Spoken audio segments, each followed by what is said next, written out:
What time? Oh, I got your snap. Oh, of the theater? Yeah, I think it was Thursday, because I think it was, well, maybe it was Wednesday. I know, the reason why I say Thursday is because I don't think I looked at my phone till after the JV game. I had, like, all these notifications. So that's why I'm guessing Thursday. But anytime football's going on, I never look at my phone. Yeah, so I sent you that Snapchat of the theater and how, like, empty it was. But as soon as I sent it, 4 people walked in. Oh, wow. And they made a liar out of me, and they sat, like, kind of towards the front. Yeah. And, yeah, no, they had some thoughts after the movie was done, too. And it was amusing what they thought of it. Were they all just sitting up front talking about it? I think one of them said they fell asleep. Oh, that's no shocker. No, not at all. Because if it weren't for the podcast and I was watching the movie, which I totally wouldn't have been if it wasn't, but if I had the freedom to watch it whenever I wanted, I probably would have fell asleep too. Yeah. Honestly. I don't think in any... It's funny. This might be the only universe that the 1 in 14 million, Doctor Strange. Yeah. Yeah, this might have been the one. The one that I stayed awake in? No, the one that you actually watched that movie. Oh, I could have been. All the other universes are just happier as a result. That's what I'm saying. I'm in the darkest timeline now that I've watched that film. But man, dude, we'll get fucking into it. Angry Kyle. Angry and disappointed in myself. Because I'm the one who picked it out of everything that was out. Like, I could have picked Equalizer 3. That would have been probably more entertaining. An action movie that, would have also gone well with Heat. But, we've made our choices. Here we are. There was one point I was kind of thinking, like, this might get kind of tangled in the webs of Heat-esque. Like, right at the beginning with the bomb going off. And yeah. We don't need to, but it was... It became something else. 15 minutes, it's all it took. It became something else. But entirely. I was thinking that I didn't look anything up on it, so I went in completely green. Same. And I think I saw, because I was looking the movie up, and we're talking about Retribution, by the way, but I was looking up the movie just to see if it was playing in theaters still. Yeah. And unfortunately it was. But I also got a glimpse of the premise, and I saw something about a car bomb. So I knew that was... Oh, you did? Yeah, I knew that was like part of it. I didn't read anything else about it. I purposefully, like you, tried to stay away from any details about it. I wanted to go in blind. Yep. And boy, oh boy, I wish I was blind after watching it. Let me tell you. Yeah. Intros? I'm going to do the intro right now. I got a great quote under my belt. You're going to love this. Well, I got a feeling I know where it's from. I got to lean back because you know what it is. Uh-oh. Because she's got a great ass. That is Vincent Hanna from Heat. Yes. Such a great quote. So it's funny, after watching Heat, and we'll get into it with our discussion, but a couple weeks ago we talked about Michael Mann making Heat 2. Potentially, maybe Timothée Chalamet's name was thrown in there. I can't...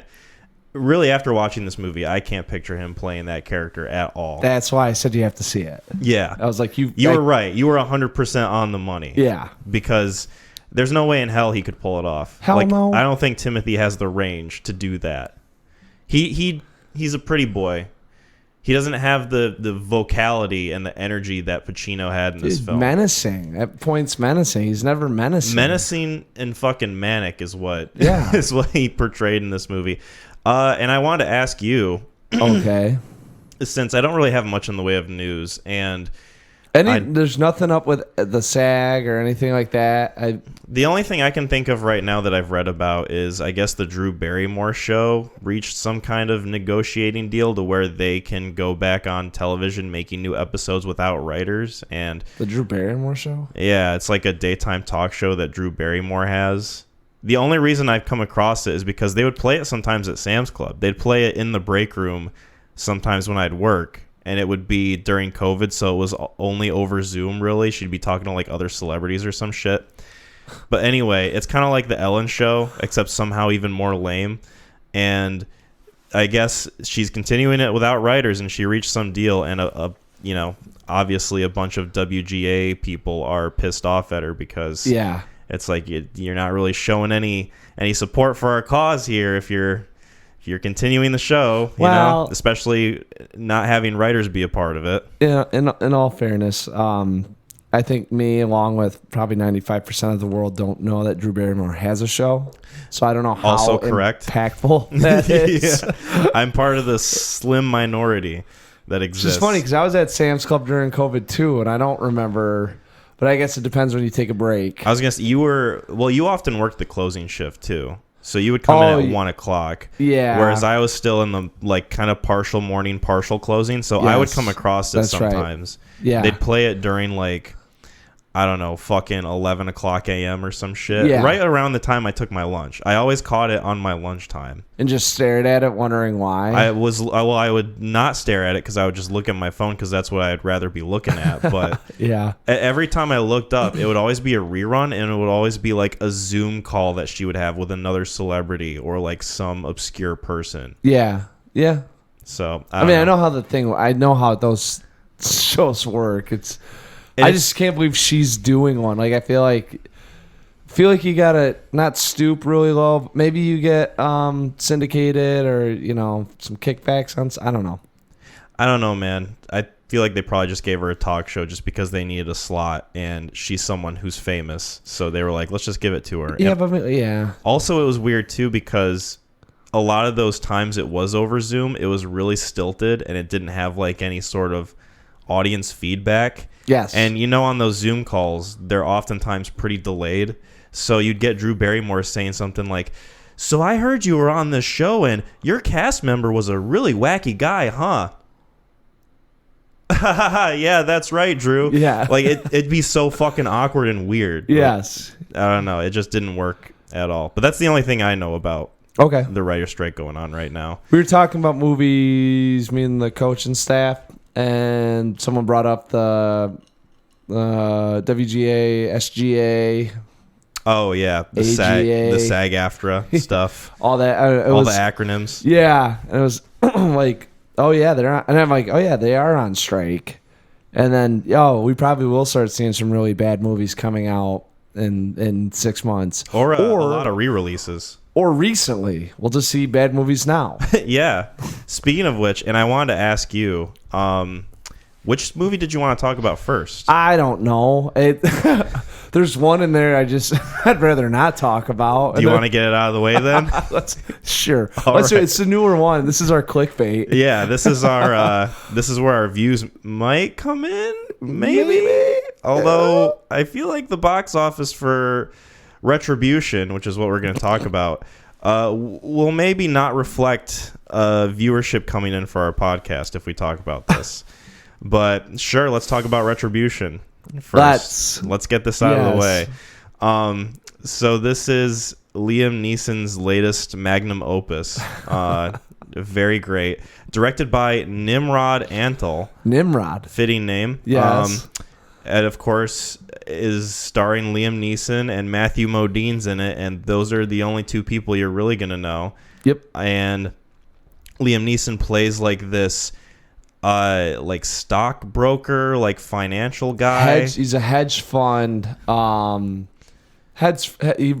operates a hedge fund, so he has people buy in and they can buy their portfolio. Yeah, he'll run their portfolio for them. Basically he gets other people to invest in him so that he can make them more money. Well, essentially. they give, hey, here's $3 million, and then he'll say, all right, I can buy all these stocks, and with your $3 million, we'll get you 6% back every year for investing with us or whatever it is. So you invest, like the one guy's like, you invest $6 million, you're gonna get $18 million, back or whatever it was. So essentially making empty promises so that he can get more and more people to invest in him. Yep. Kind of a little shark boy.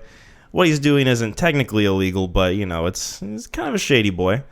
And he's married. His wife. Hold on, time out real quick too. It's only implied that these things don't work out. I didn't see anything that said he's been doing this for a while. No, the movie just kind of insists that you're supposed to think of him as like kind of a snake. Which a little bit, which they don't really show much in the way of. They just talk about like dad's a liar and he gets money. And yeah, the movie insists that this character is this way without necessarily showing that he's that way. And it never said like, I did anyone wrong or I did this person wrong. Yeah. Anyways, we don't need to get there yet. Of course, yep. Spoilers. Yeah. By the end of the movie, you're supposed to feel like he's by the books and actually a good guy. But anyway. Yeah, spoilers for Retribution 2. If you haven't seen it and you're dying to see this, don't, and just listen. Yes, this is one of the few cases where we talk about a movie. We will advise you not to see it. Just listen to us fucking roast it for a while, okay? Yes. And, Jesus Christ. Okay, so Liam Neeson, he's got a wife, and he has stepkids. And it's a little bit more believable that way because Liam Neeson is... How old is this dude? I don't know. Are they stepkids? I think they are because one of his calls kids, him by his first name, but it's more of a disrespect thing than it was. He goes, "I am your dad. Say dad." That's what made me think he was the stepdad. He's like, "No, I am your father." Like he's insisting that he's a father figure, but then he's really not their biological dad. I'm pretty sure he was their dad. Well, that makes it even worse then because Liam Neeson is 71 years old. Yeah, no, yes. And I haven't seen any of his recent shit, but his age is starting to show, man. Dude, oh, man. Really? Yeah. He has major grandpa energy. Probably why they stuck him in a car the entire fucking movie. Hell yeah. Well, that and I think Mercedes. It was Mercedes, right? It felt like a huge fucking plug for Dude, this it was movie. A 90-minute Mercedes commercial. It was. Like, I'm pretty sure, like, they fronted a lot of the money. Anyway... my attempt to get through the plot of this, as fucking dumb as it is Liam Neeson gets into his car with his two kids, and as soon as they sit down in it, it triggers this bomb to activate, and it will go off if they get out of the car, and he's driving around, and this dude calls him, and they're like, "I planted a bomb in your car. If you leave, it'll explode. Do as I say." Kind of like that deep voice shit. Yep. And he's got to drive around and figure out what this person wants, and that's the plot of the movie. It's awesome. It's great. I saw this in theaters, and there was barely anybody in there. Yep. And I could have easily fallen asleep if I wanted to. So, Mac, I recommended that we see this in adjunctation. I don't even know if that's a word. With Heat. Yeah, you did text me saying you're incredibly excited about a new Liam Neeson movie coming out and you were dying to see this. So I was like, yeah, well, I guess we should see this. Oh, okay. Strapping a car bomb to me, I see, metaphorically. No, we had a couple choices and we kind of had a feeling it wasn't going to be the best movie. Boy, my expectations were met. My expectations were of... I knew it was going to be bad. I didn't think it would be like the worst fucking movie I've seen this year. I have a hard time trying to think of movies that I could compare this to because I don't think I'm going to remember it in a year. I don't think I'm going to remember it in a week. I have trouble remembering what the plot of it was. I tried to go on Wikipedia to read through the summary again because I was like, what the fuck happens in this movie? Like, I barely remember. And the whole plot isn't even on Wikipedia. It's that insignificant of a movie. Yeah, it's... Yeah, I went and saw it with Jasmine. So we went and saw it at 8:45 last night. Dude, I had this thing where I was like, oh, I got to see this movie. So I'm like, Grand Haven 9 in it, And it was last week Wednesday, and it's like, you got 9:45 and like 10:30 are the show times, right? And I was like, all right, can't do that. And then Thursday was just at 10:30. I'm like, all right, well, I don't want to do that because I got, football and I'm up early. So I'm like, well, let's see what the cinema app isn't working. So now I'm freaking out. Which that makes me sad. Huh? The cinema app not working. Yeah, I don't know. Is it not work for you too? So they had a message on there that said the app will no longer be available September 5th. What? And I was like, what the fuck? Why? Because they don't give you a reason, and they're not making a new app as far as I'm aware.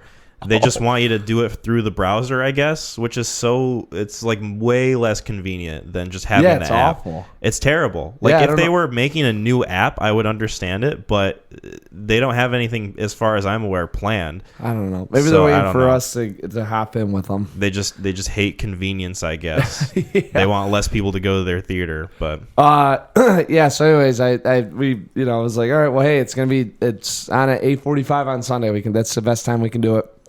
I'm pretty pretty busy weekend, and Understandably. yeah, I took the beautiful Jasmine with me, and you know, I kind of looked at her. I said, "Hey, if you fall asleep, I understand. There's only one other person in the theater with us, a guy that got nachos, popcorn, and like a gallon of Mountain Dew." Hell yeah. So he was enjoying himself, and I actually like applauded him. I was like, "That's kind of nice. You go see a movie." You know what? He was going to have a good time regardless. Oh, dude, I think he didn't. He wasn't distracting. Didn't do anything. Like literally finished everything up. Movie ended. Stood up, threw his stuff away, walked out. Like perfect moviegoer. That would have been hilarious if he had finished his food and drink, and then as the movie's still playing, he just walks out. Just got up and like, yeah. He just I didn't know came there what for to the expect. food. I thought he was gonna, yeah. Like it was his going instead of going to Chili's. Yeah. Yeah. It's like when you put on a YouTube video when you're eating food, but instead of that, he just goes to the movies. I like their nachos. Yeah. So if you can't tell how bad this movie is, yeah. So I told Jasmine, and it's really bless her soul. Said, you know, if you fall asleep, you fall asleep. Guess who didn't fall asleep? Jasmine. Definitely did not. Entertained throughout. That's crazy to me. And she said that she's like, that's about my rate of play for a movie. That's insane to me. Now she gave it a 5 out of 10. That's insane to me. But she's like, it was okay. It was okay. Oh, And it was fine. It was cute. yeah, and I was like, I can't believe you didn't fall asleep. She's like, yeah, there's enough going on in it for it kind of kept me entertained. I was like, okay. Kudos to her for managing to find something in this film to latch onto at the very least, because Jesus Christ, I was so goddamn bored of this thing. Oh, dude, yeah. Like, my mind was going numb. And when I went into this movie, I at the very least thought, okay, it's going to be stupid. It's not going to be great, but it's going to be a Liam Neeson action movie. There's probably going to be some zany fucking editing, and it's going to be paced weird as shit, but I'm going to at least get some so bad that it's good entertainment out of it. I didn't get any of that. No, I got he's Liam old. Neeson sitting in a fucking car for most of the movie. Yeah. Just having the same back and forth dialogue with his kids, with the cops, with the detective lady trying to solve everything, with his wife, with the guy on the fucking phone, and everything is moved at a fucking crawl. Like, the pacing of this is so terrible. Like, it's probably one of the worst I've ever seen in a movie. I don't know if there is Ever. pacing. There's, you might be right. There's just nothing. He spends way too long doing these innocuous things throughout the entire film. Like, he's trying to find headphones to hook up into the phone so he can talk to the guy over it without the kids hearing the guy's voice on the other side. And it feels like an eternity while he's trying to do that. Yeah. I mean, he took pictures of the bomb, which was bad. The bombs were bad.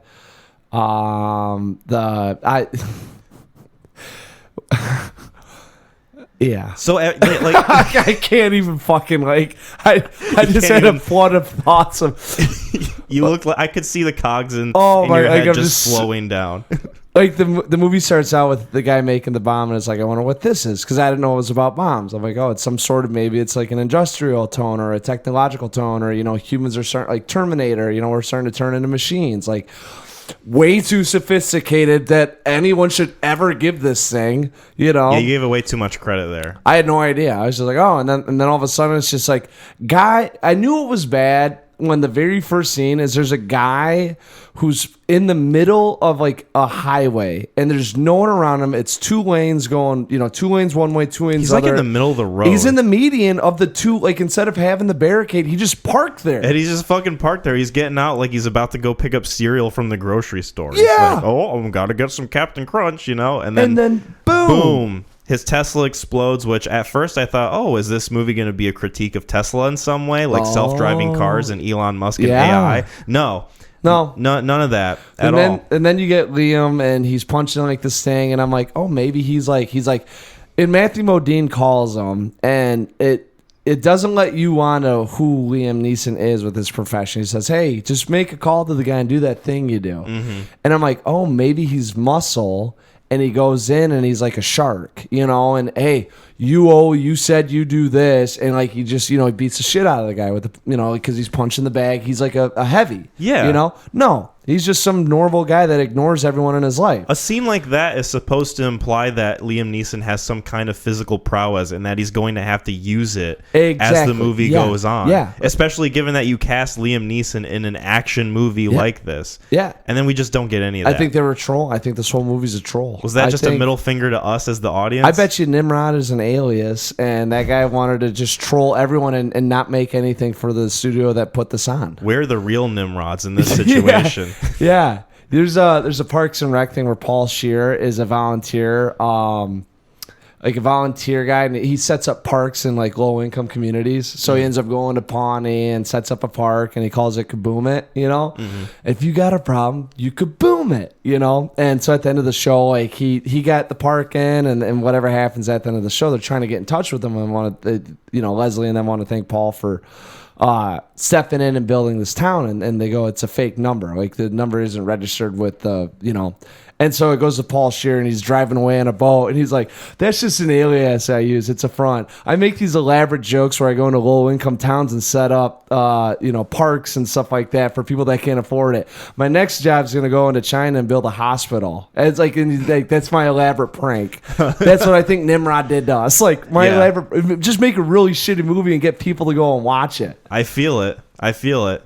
Good prank. Not good when it comes to profits, because the budget for this was $20 million. It made $11.9. It made $11 million. Somehow it got enough people interested. $10 million's from fucking Mercedes. Yeah, I feel like this movie was like a money laundering scheme.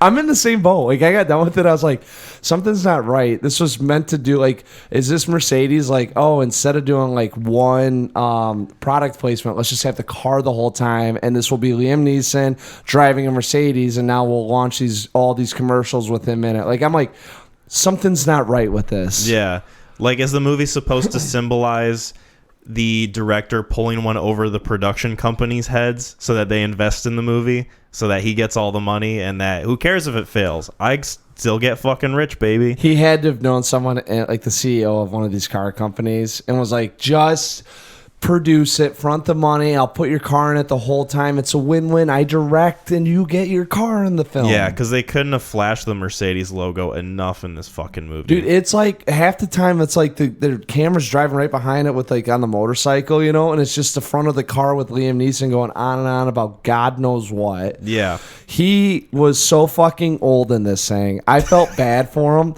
Like, he reminded me of like like when your grandpa, like, he's talking about something, he kind of loses his train of thought, and then he just bursts back into it. It's like, what? Nope, it was Charlie, and he, like, it's like, Grandpa, you're getting foggy minded. Yeah, you're getting a little senile there. Yeah, and that's what Liam was in this whole thing. And then they got kids, and at 45 minutes into it, I looked over at Jasmine, and I'm like, how old do you think Liam Neeson is in this film? Like, how old do you think they want him to be? Yeah, like, he's 58. Probably like 55, yeah. Yeah, something like that. Kid, the other kid is... The one kid's like 17, 16. The other kid's supposed to be like 13. So you had him at 40? Yeah. Which I guess, like, the wife looks a little bit younger, but is still not young. No, neither of them look like they should be having kids. No. I mean, maybe if they adopted them, and maybe that makes the whole, like, not biological thing make sense, but the whole, yeah. I don't know, man. Like, I was trying to figure out, I guess that was my brain trying to come up with a reason to make the movie make sense, but the movie doesn't even make sense on a fundamental not even. They should have really just said it was Grandpa and Grandma. Yeah. Or not have the kids. The kids really did nothing in it. At the very end of it, I was like, I don't know why the kids had to be in this thing, besides turning the Liam Neeson into a good guy, like they have that Dad, I love you at the very end of it, like, I've just sitting there watching it, like, I don't know what they do. I really don't know. If you took those kids out, it doesn't take away or add any tension. I love the director's idea of what a teenage boy dresses up like, because this is a movie that came out this year. He looked like 1990s. He looked like the kid from War of the Worlds. He had like the fucking the headphones over his neck. He had like the baggy, like, Ethan, khakis. Tommy, what was his name in War of the Worlds? Oh, wasn't it Tommy? Tommy, I think it was Tommy. Yeah. We'll just go with Tommy. And this kid's name's Zach, and he's got like a baggy ass fucking green sweatshirt with baggy khaki pants and like the fucking Beats by Dre knockoffs over his neck. He looked like he just was getting ready to go to a Good Charlotte concert. Yeah. Right. Like he's about to go listen to Green Day. Yeah. Along with the kid from War of the Worlds. Who was probably cooler than this kid. Yeah. And then his acting is just like all the acting's bad. Terrible. But his is like the most unbelievably terrible. I feel like they were. I mean, the little girl like kind of tried. She kind of tried. Like it almost felt like she was the best one. Truly, weirdly enough. Yeah, because like she actually displayed proper emotions sometimes. Matthew Modine, I think, takes the cake for me in this because I think he's been in some good films. And like looked at his agent after he read the script and just went like, really? Yeah, he was in Full Metal Jacket, really? I guess. I looked that up after this movie. Dude, he's been in a lot of. He's another dude that should have been on Guys That Are Dudes. I recognized his name, but I didn't know what other movies he had done. Yes, so he's got that going for him. He's a great. I love seeing him when he hops in stuff. I like him a lot, except when he does. I don't even know what to call him in this, but we don't need to go on him yet. I thought his acting was fine though. I thought he was the best of the best, and then it was the girl. It felt like he knew that the movie wasn't good, but he was kind of hamming it up. It almost sort of felt like Jeff Goldblum from Jurassic World Dominion. Type to me. He was like the best part of that too. It gave kind of like similar vibes to me. Yeah. Liam Neeson, he wasn't even trying. Like at all. No, he's done so many of these fucking movies and he's just over it. He's mailing it in. He's cashing in a check. He's like, hey, they're gonna come see it because my name's in the title. Yeah, it's a Liam Neeson action movie. Of course, people are gonna flock to it. Like people still love Taken so much that they'll go see whatever he's in as long as it's an action flick. Yeah, which he needs to stop doing them. He does because he's done so fucking many. I've thought about making videos about his movies that he makes and like specifically just the action ones because there's so many of them. I've got like a curated list of all of them and like what streaming services they're on. And I've gone through all their Wikipedia pages and I've noticed there's a similar thing throughout most of them is that they describe the protagonist as a brooding FBI agent or a brooding plow truck driver or a brooding air marshal or whatever. A brooding hedge fund investor. Like they love the word brooding, I guess. Yeah. Like same fucking character throughout each movie, but this one it's more geriatric hedge fund manager than anything. He kind of turned it on there for the end for me when he showed some of that pissed off Liam Neeson-ness. A little bit, and I guess, yeah. I mean, I'm not saying like it was fantastic, but compared to the rest of the film, it felt Oscar worthy. Maybe like, he was just happy that he was working with an actor that wasn't an amateurish kid. Yeah, probably. Oh my god. Yeah. Hey, a lot of the sets, and I know you could be their great grandfather, but you're their dad, so why don't you act like it? Yeah. And then like all the unbelievable stuff happening with the plot, like they drive to the first guy who's going to explode and he's in the car with like his wife or his girlfriend or something and she's like panicking the entire time trying to get out. It's like that was annoying. That was annoying and it was dragged out so fucking much. You're right. That's what everything in this movie feels like. It's just dragged out even though it's like 95 minutes or some shit. There's like 4 events that happen. Like if you mark it out, it's literally it. You got that one. You got the motorcycle chase thing. You've got which wasn't even a chase really. I mean, it was just it was like he had a hunch. You had meeting his wife. You had Matthew Modine. Then you had to the bridge, under the bridge. The cops finally get on. Cops don't believe him. The amount of stupidity in this film too really is what makes it rough. I know. It's like the whole cliched like, oh, we got to make the good guy look like the bad guy even though what he's dealing with isn't his fault, but it looks like it is. It's like a miscommunication type thing. Yeah, but like so I was saying like I think this could be comparable to Phone Booth. And that's what a lot of other people compared this movie to. Yeah, but like at least a piss poor version of it. Phone Booth, he's like it's kind of turns into like Colin Farrell's in a phone booth and there's a gun up there and then it turns into like this guy's got a gun so the police got to surround him. So like that one's a little bit more believable because like you got to take him into custody, but also could be armed and dangerous. So you're trying to make sure he doesn't hurt civilians. Where this one, he's like driving around in a car the whole time, and he's being told like what to do. So the police aspect of it in Phone Booth is a little bit more believable because it's like that's kind of like a hostage or like I don't exactly know a threat. Like I'm sure that's somewhat similar. How do you handle threats? You know. This one just seems like a bunch of fucking idiots. Yeah. Trying to figure out what's like why Liam Neeson's killing people. And not only was it like not the police, it was like a big unit of like a European police. Yeah. So like why did this movie need to be set in like fucking Amsterdam or wherever the fuck it was set? Probably a tax breaks. Yeah, I don't. A lot of like, there's a lot of head scratching on how the scene just got made. Like a lot, and the writing of this felt like someone did it in 20 minutes and like just kind of threw it on someone's desk and was like, "There you go, just make it." Yeah, you know, like it's a very there's no actors that you recognize. They're all foreign actors, right? Yeah, and then it's shot in I don't even know where. I thought it was Germany. But let me like, look it up. I can find out. So, Germany was where it was filmed. So, there you have that. That was right. That was good call. Yeah, no, it doesn't even need to be set in a foreign country or anything. It could just literally be anywhere. But it felt like the setting was supposed to indicate something a little more profound about where he was, but it just doesn't. No. Doesn't really matter. And then they're talking in euros. Yeah. Which I thought was another. And like the detective lady and almost every other character in the movie is just American anyway. So it doesn't really fucking matter at all. Yeah, I don't. Yeah.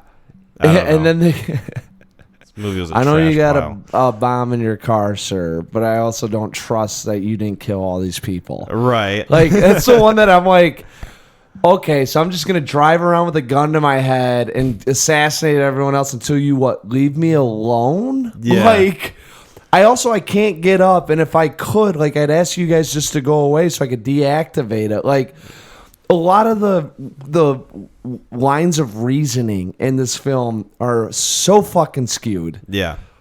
They're just not there. They're non-existent. I feel like with a movie like this, I could kind of compare it to, have you ever watched any other like Liam Neeson action movies that he's made besides Taken? No, this is why. Yeah, this would be a bad precedent if you were thinking about watching the others. I've seen a few others. One of the most notable to me that I can compare this film to is Nonstop, that one where he's an airplane marshal and he's got to find a terrorist on the plane. Oh, that movie, it's not good, but it's kind of a guilty pleasure because it has that same cliched ass way of telling the story of, oh, we're going to make Liam Neeson look like the bad guy, even though he's trying to figure out who the bad guy is, and he's not the bad guy. He's kind of being framed for everything. Yeah. And people are starting to doubt him. At least that one has an interesting setting and kind of plays around with the environment a little bit and what you can do on an airplane. This one just doesn't do anything fucking interesting like that. No. Like, you might as well have had him with a bomb strapped to his chest walking on foot to places. Like, it would have had the same fucking effect. Like, he didn't really need to be in a car to tell this type of story. And I think that's where, like, a lot of the faults come in with this movie. Is that it doesn't really matter if all this stuff is happening this way because it's so fucking shittily handled. It would have been better if they would have, like, instead of having the bomb in the car, like having someone strapped and he'd have to go to places and do things for Matthew Modine. Mm-hmm. You know, like if he had to drive here and then you had to go all over town and do these pit stops, and it's like, all right, now, you know, get out and shoot a gun into the, like, that would have been way cooler than having him just drive around. Have it be like a version of that Black Mirror episode where the kid's being blackmailed for something and he's got to go around town doing all these terrible things, but if he doesn't do them, then everyone's going to find out his secret. Like, have it be a little bit like that, and we're kind of set up to believe that Liam Neeson's supposed to be kind of a seedy character anyway. Yeah. Like, why not just fully commit to it and tell a story with a morally gray character instead of having to insist at the end of the movie, oh, you were actually one of the goody two-shoes. You played too much by the book. I had to show you how it was done. At least I'm honest with what I am, blah, blah, blah, like what Matthew Modine says at the end of it. Is that what he was? I can't, yeah. Was that when you were kind of falling asleep towards the end I of it? wasn't falling asleep. I was just staring, and I think I was just like the song, like "Hello, darkness, my old friend." Just going through my, as I'm just like watching people talk, thinking about how you paid money to see this movie. Yeah, got popcorn and shit. Like I made it an event. Hey, I had a great time with Jasmine though, so That's good. And she didn't fall asleep. she didn't. She stayed up the whole time, and then I kind of had a feeling as soon as the movie started going, because I started yawning. I was like, I bet you this is right up her alley. Ah, nice. Okay, well, props to her. Yeah, but yeah, I didn't. Oh. I honestly, at the end of this, I didn't feel any different towards Liam Neeson from the beginning. No, because you don't care. You're not attached to his character. Like, it got done, and I was like, it's the same guy. Everyone's annoying, and nothing means anything. How about the ending? And the character doesn't really change in any way.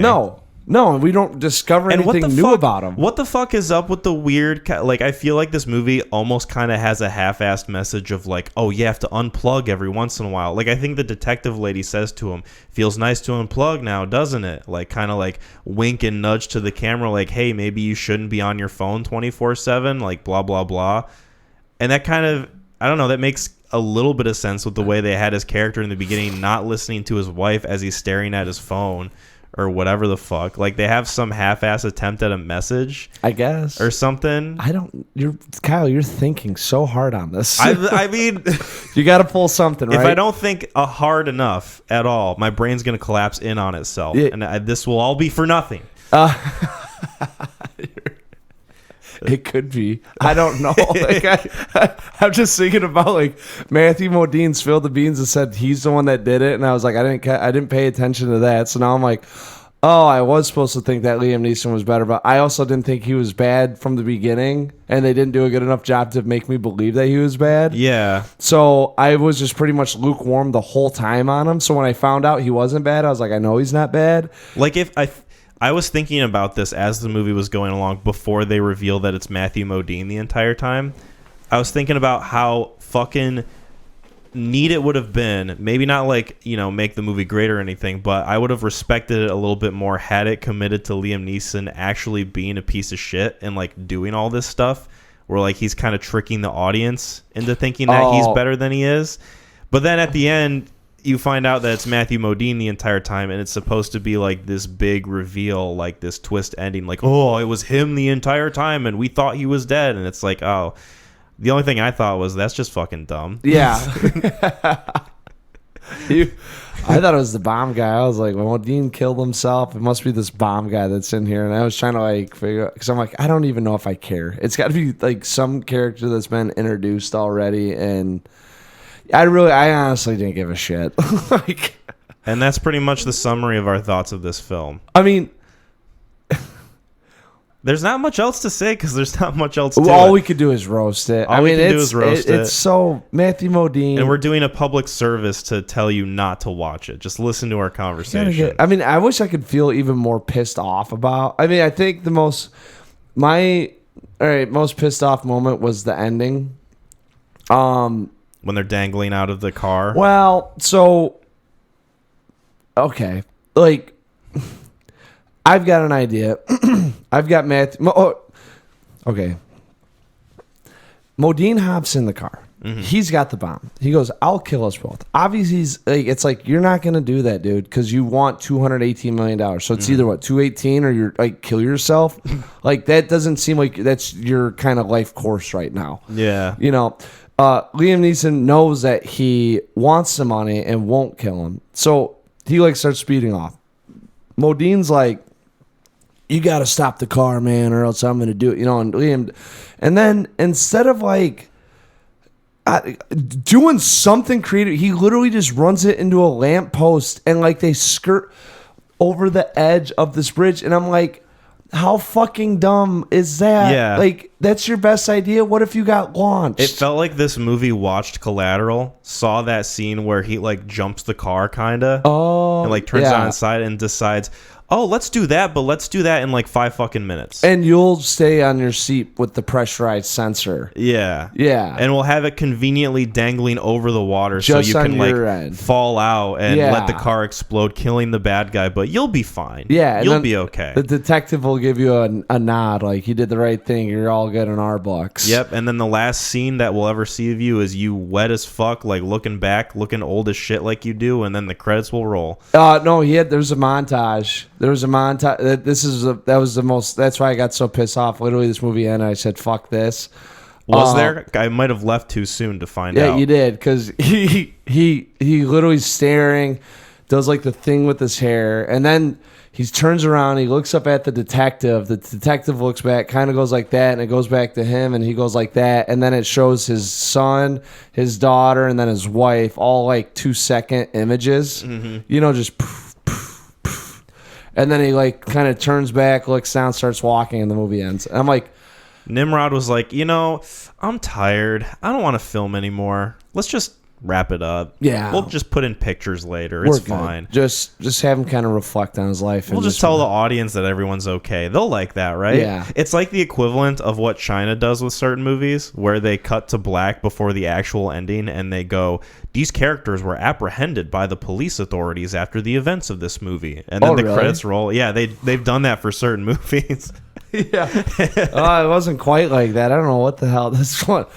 Yeah, it's like it's the same thought. Same fucking thought process, right? No, and then the last one was just it was a genuine question for you. How mad would you have been if you were chasing some tail at 17 and your dad picked you up and you found out that you got now into a hostage situation and the potential life and death? Yeah, my horny teenage hormones are just quelled by a bomb threat now. Yeah, because like, my dad insisted on riding with him in the car. Yeah, I was like, I think the guy that got it the worst out of all of this is that high school kid, the one that Zach. Oh, the main kid. Yeah, the main kid. I thought there was another high school kid that was... I mean, dude, like you're like, I'm skipping school, probably gonna get baked, and then hang out with your girlfriend, probably get laid, if not make out, and then go home after you eat like all of her dinner. No euphemism there. And it's 8 o'clock, and you're living in Germany with $100 million home. Yeah. Instead, Dad pulls you out.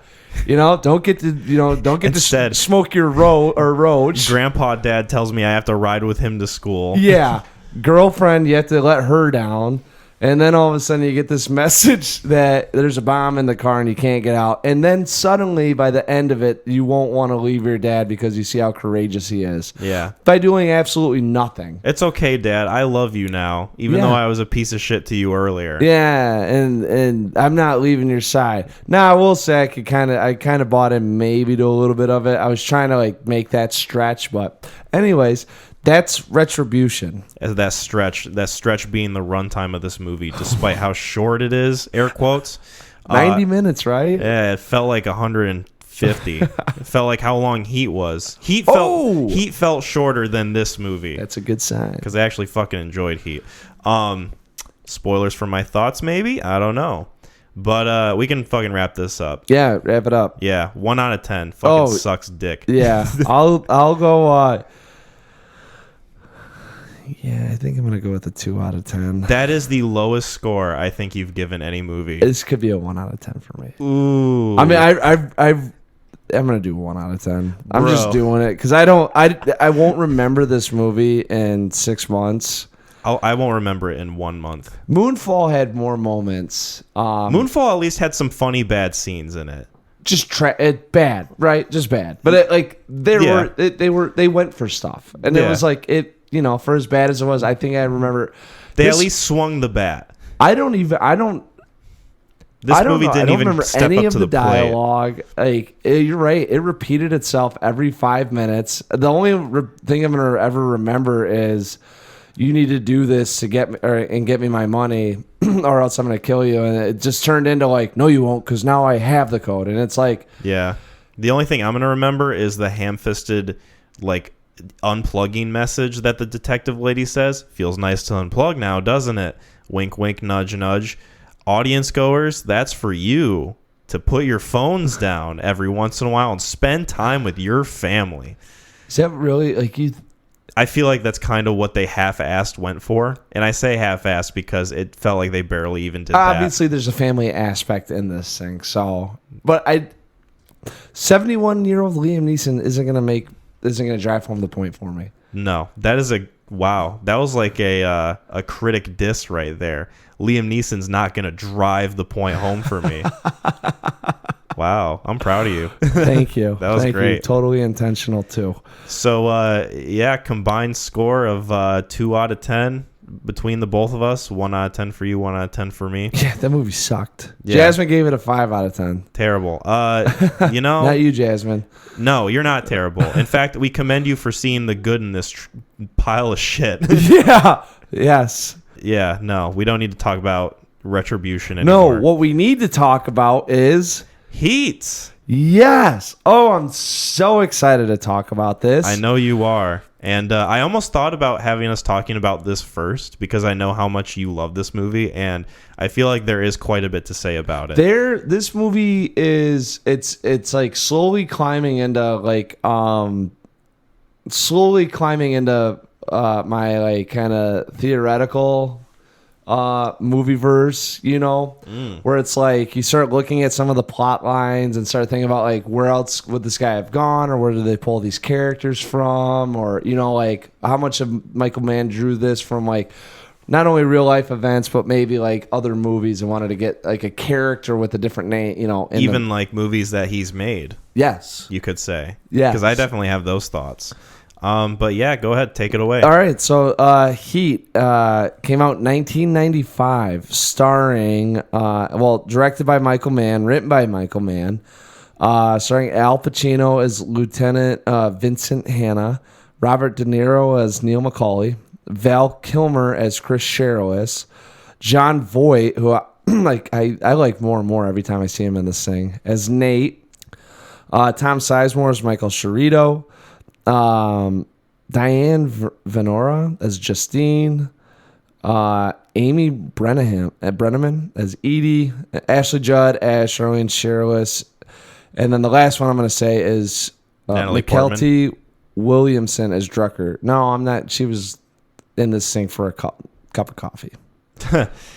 She was in it for a cup of coffee, but I was very surprised when her name came up on the credits. I was like, oh, wait, shit, she's in this movie? You didn't recognize her at the... I mean, I recognized her, but when her name came up like in the beginning credits, intro, but yeah, I was like, oh wow, I didn't know she was here, but she's just a teenager. So he is about Neil McCauley's crew that go around and they take down scores in the Los Angeles neighborhoods, right? You get a pretty good sense that these guys are bad dudes that are highly intelligent, very efficient. Yeah, pragmatic. And they, one of the scores that they do gets Lieutenant Vincent Hanna on their scent, on their trail, and then it's essentially just running through their lives as they try to do one last take to get a big haul, and which ultimately leads to one of the best scenes that I think you can watch in cinema. So that's what I got for Heat. This movie was fantastic. Boom! And I'll tell you why. I think Michael Mann is one of those directors that has a specific style, and he knows what kind of style he likes, and he knows what kind of style other people like. Because to me, this feels like a really great combination of a lot of the different movies that we've seen from him, like Manhunter or Collateral. Like, it feels like a great kind of coalescence of pretty much everything that he's good at, and he applies it to one behemoth of a movie, because this movie is almost 3 hours long. I always forget that it's... I always think it's like 2.5 or 2:20. I think that's credit to the film. That's credit to the film, because it flies by. Yeah. Like, the pacing's great, and I think that for me, where this film does the best is just the overall tone. And I've said the same thing about Collateral, but it does that thing where it makes the environment feel like a character. Yep. It makes the city come alive. And yes, I read about Michael Mann and how he wanted to film in locations that not a lot of people had filmed in before, like the airport or the where they shot like the shooting scene. Yeah. The armored truck shit. Like, all that stuff that they wanted to film feels really unique to this movie, and you can kind of see the inspiration from other pieces of media that have come out after this movie, where they look at Heat and they take a lot of inspiration from it and they apply it to their own shit. GTA 5, I feel like, was created because of this movie. That's exactly the type of feel I got for it too. Yeah. They have like a lot of similar missions and a lot of different inspirations from this film specifically. Yeah. And they implement it, and it's amazing how wide-reaching this movie is, just based on an influential pop culture level. You know? It's wild. It's one of the films, I think, now that we're starting to move on, where this thing's going to be, almost 30 years old. Almost, yeah. Isn't that 2 years away. Yeah, so, maybe we'll get like a 30th anniversary edition or something. I'm good with what I won't mind that. I don't know. I saw this, first time I ever saw it, I think I watched it with my brother, and popped in kind of late into the movie, like right when the bank heist was going on. Oh, really? I want to say, like, it was kind of like an intense, like, oh shit, the biggest scene in the movie, dude. And I literally just sit down and I'm just watching it. I'm like, man, this is pretty good, know. And I kind of always did like, oh, I've seen Heat, and then. You really hadn't seen it? No. And then I think it was about 8-10 years ago I finally put it on, and it's I don't like to beat myself up too much, but I was a very dismissive. Yeah, I like action films, and I don't want to think about the plot and the character intentions and kind of pick up on the acting. Like, as long as it talks to me, keeps me entertained, and it's quick, So a lot of the subplots that were going on just didn't care about. Mm-hmm. And then I rewatched it about 4 years ago, and then dude, I watched this thing last fall. I had it on. I've seen it 3 times. Watched it 3 times now within the last year. Yeah, and it's just like it gets so much and so much better. It's quite impressive how they managed to squeeze all of the plot and the subplots in the movie, right? Make it feel as cohesive as it does, and also make it feel like no story in it that they touch on is ever wasted or abandoned. Right. Like, it feels like they always come back to it. Everything has a proper arc, and all the characters come full circle to where they need to be. Yeah. It's masterful. In every subplot kind of, the nice thing is they tie in these, which isn't like, you think like, oh, that's so hard. And then it's like, well, I guess in everyday life, if you get your hands in 6 different cookie jars, like, you could probably, they'll interweave and connect at some point, Yeah. But it's just, it's masterclass how he does it in this. It's all like full circle, like from the events of the armored truck robbery, and how that influences everything throughout the movie, and how it kind of converges in on itself. Waingro gets out of it. Waingro, Van Zandt. Which Van Zandt's just an idiot. I never paid attention to the bearer bonds, And so bearer bonds is whoever actually is in physical possession of the bond holds the money. Mm-hmm. So that's why when they steal the bearer bonds, and he goes, hey, sell them back to him. We'll sell it to him. 60 cents on the dollar. So insurance is gonna pick up that $2 million that he just lost, and he can buy it back from us. You get an extra little bit of kick. He also gets covered with insurance, buys it back. He's getting 40%, back from what he lost. So he's actually making money off this too. It's win-win. Mm-hmm. So then you watch it and you're like, oh, Fichtner's just a fucking idiot. Yeah. Oh, you think it's okay that you can steal from me? Let's set a message. Yeah. He's just a spineless idiot. Oh yeah. Well, he's got no clue, and it's like, what are you doing, dude? Yeah, he's just concerned with his own little safe bubble in his office area. Yeah. And I love how they portray him, because I think that casting of that character, what's that actor's name? William Fichtner. He's great in that role. And I've noticed him play very similar types of characters in other films. The Dark Knight, which, that movie credits this movie quite a bit for a lot of their inspirations. Yeah. He plays a character in that's kind of, it's a little bit tougher, but similar ilk. Yeah. And he also plays a similar type character in, not the best movie, but Elysium. He's like some kind of weak-spined businessman. Yeah, he does a very good job, which is funny. He's a good actor. He was on my contention for guys that are dudes, but I think he had a couple. Anyways, yeah, no, dude, just great casting overall. One of the they nailed. I feel like they nailed everything. Edie, so the lady that took on Edie. got sent the role for like Justine or something like that, Pacino's wife, or maybe Ashley Judd. Val Kilmer's wife. Yeah, and she read it and she's like, "Oh no, like this movie's way too bloody and gory, and it's about whatever machismo, or I can't remember exactly what she said." And Michael Mann was like, "Oh, you'd be perfect for Edie. Like that's exactly how she would feel about this stuff." Yeah, so that's how she got cast as Edie. Yeah, she's like the most innocent character in the entire movie. Yeah, really. Just no clue, totally oblivious. Neil McCauley, who's the dirtiest, fucking most awesome guy in the film.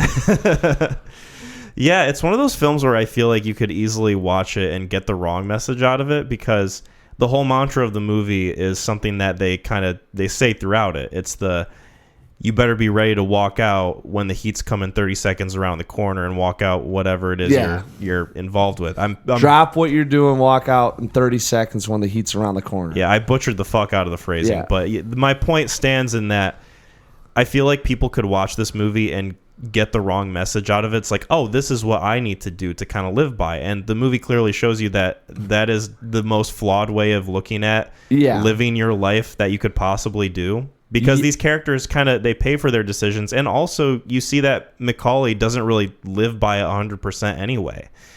Pretty damn close. He's very vindictive of a character, despite the fact that he repeats that mantra over and over again, and he can't let those grudges go. He has so many opportunities to where he could just walk away and live a normal life, like he tells Edie that he wants to. Yeah. But then deep down, that's not what he really desires. He broke his rule, and it's portrayed beautifully throughout this. And I love that Vincent Hanna, played by Al Pacino, is such a good mirror to that character. Like, they even say at that dinner scene, like, they're two sides of the same coin. And I feel like that can be kind of a cliched saying, but I feel like a movie like this it really popularized that sort of thing.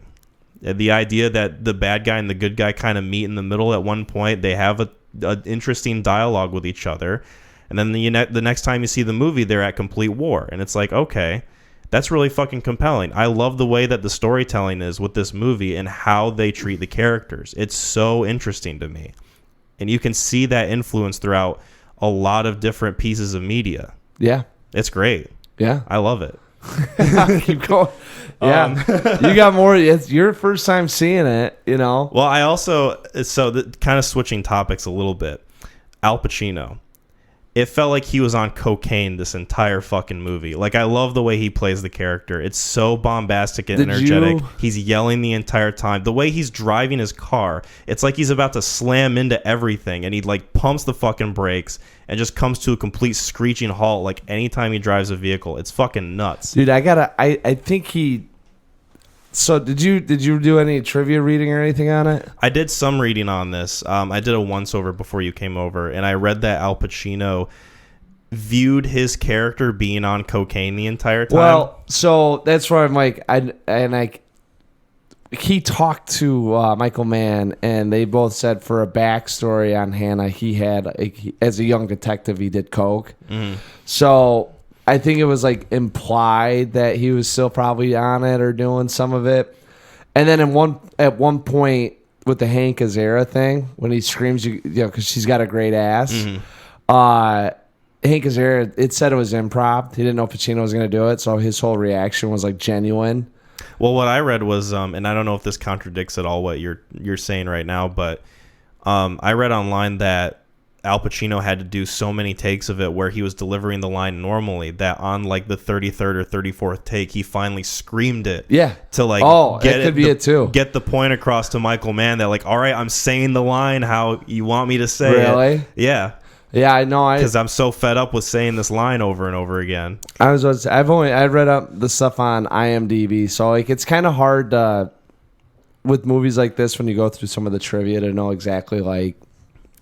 And there's probably so much out there. This is a beefy movie. Oh my god! And exactly. Well, the inspiration for Mann though, he knew a Chicago detective, and he actually, I don't know, on Twitter, there's he had a earlier show that he directed, I want to say, and they had that conversation between those two guys. So he knew a Chicago police detective that was looking for someone in Chicago and ended up catching with them. And Chuck Adamson, I think that's it. Mm-hmm. Because Neil McCauley's based on a real person. That's what the guy, the guy that he was chasing. Yeah. I believe so. And I guess at one point they actually met just accidentally at some some like coffee shop. Yeah, no, it was a Subway, like a deli. Okay. Yeah, they ran into each other at a deli, and the guy, like, I think it had been a couple years, and they just kind of like crossed paths, and they had a similar conversation. That guy ended up catching him, because he was on a score. So, and yeah, so he had some inspiration to draw on. Yeah, and I don't know Vincent Hanna. I mean, who's to say if he was or wasn't? Definitely felt like that. Pacino does a good job in this, but some of the time I feel like it's way overacting. And if you're like, oh yeah, he's on coke, he's wild, he's zany, eccentric, he's just tired of the world, and I get it, but yeah, I like De Niro's character much more in this. Oh, De Niro's great. It feels like he's one of those really complicated characters who likes to kind of push that he has a code and sort of has this like backbone of honor with him and his crew and like the way that he interacts with them. We're not dirty. We do what's necessary. Yeah, kind of like a weird sort of moral implication to being a criminal. Like how he acts with Waingro in one of the first scenes of the movie where Waingro starts off the violence and kills one of the guards. Yep. And so then they have to kill the rest of them, and McCauley's pissed. Yep. And so he's going to fucking shoot Waingro in the head, and then he escapes, and that sets off the whole chain of events in the movie. Yep. What's interesting to me is that is a product of McCauley's moral code that he likes to believe that he has, but then also later he kind of exposes himself to Edie emotionally, not physically. That would have been a totally different movie. Yeah, we just saw it. He had a kid. Yeah, right? So, I don't know. It feels like one of those morally gray characters that's kind of constantly at war with himself. And I really dig movies that can portray that in a very nuanced way.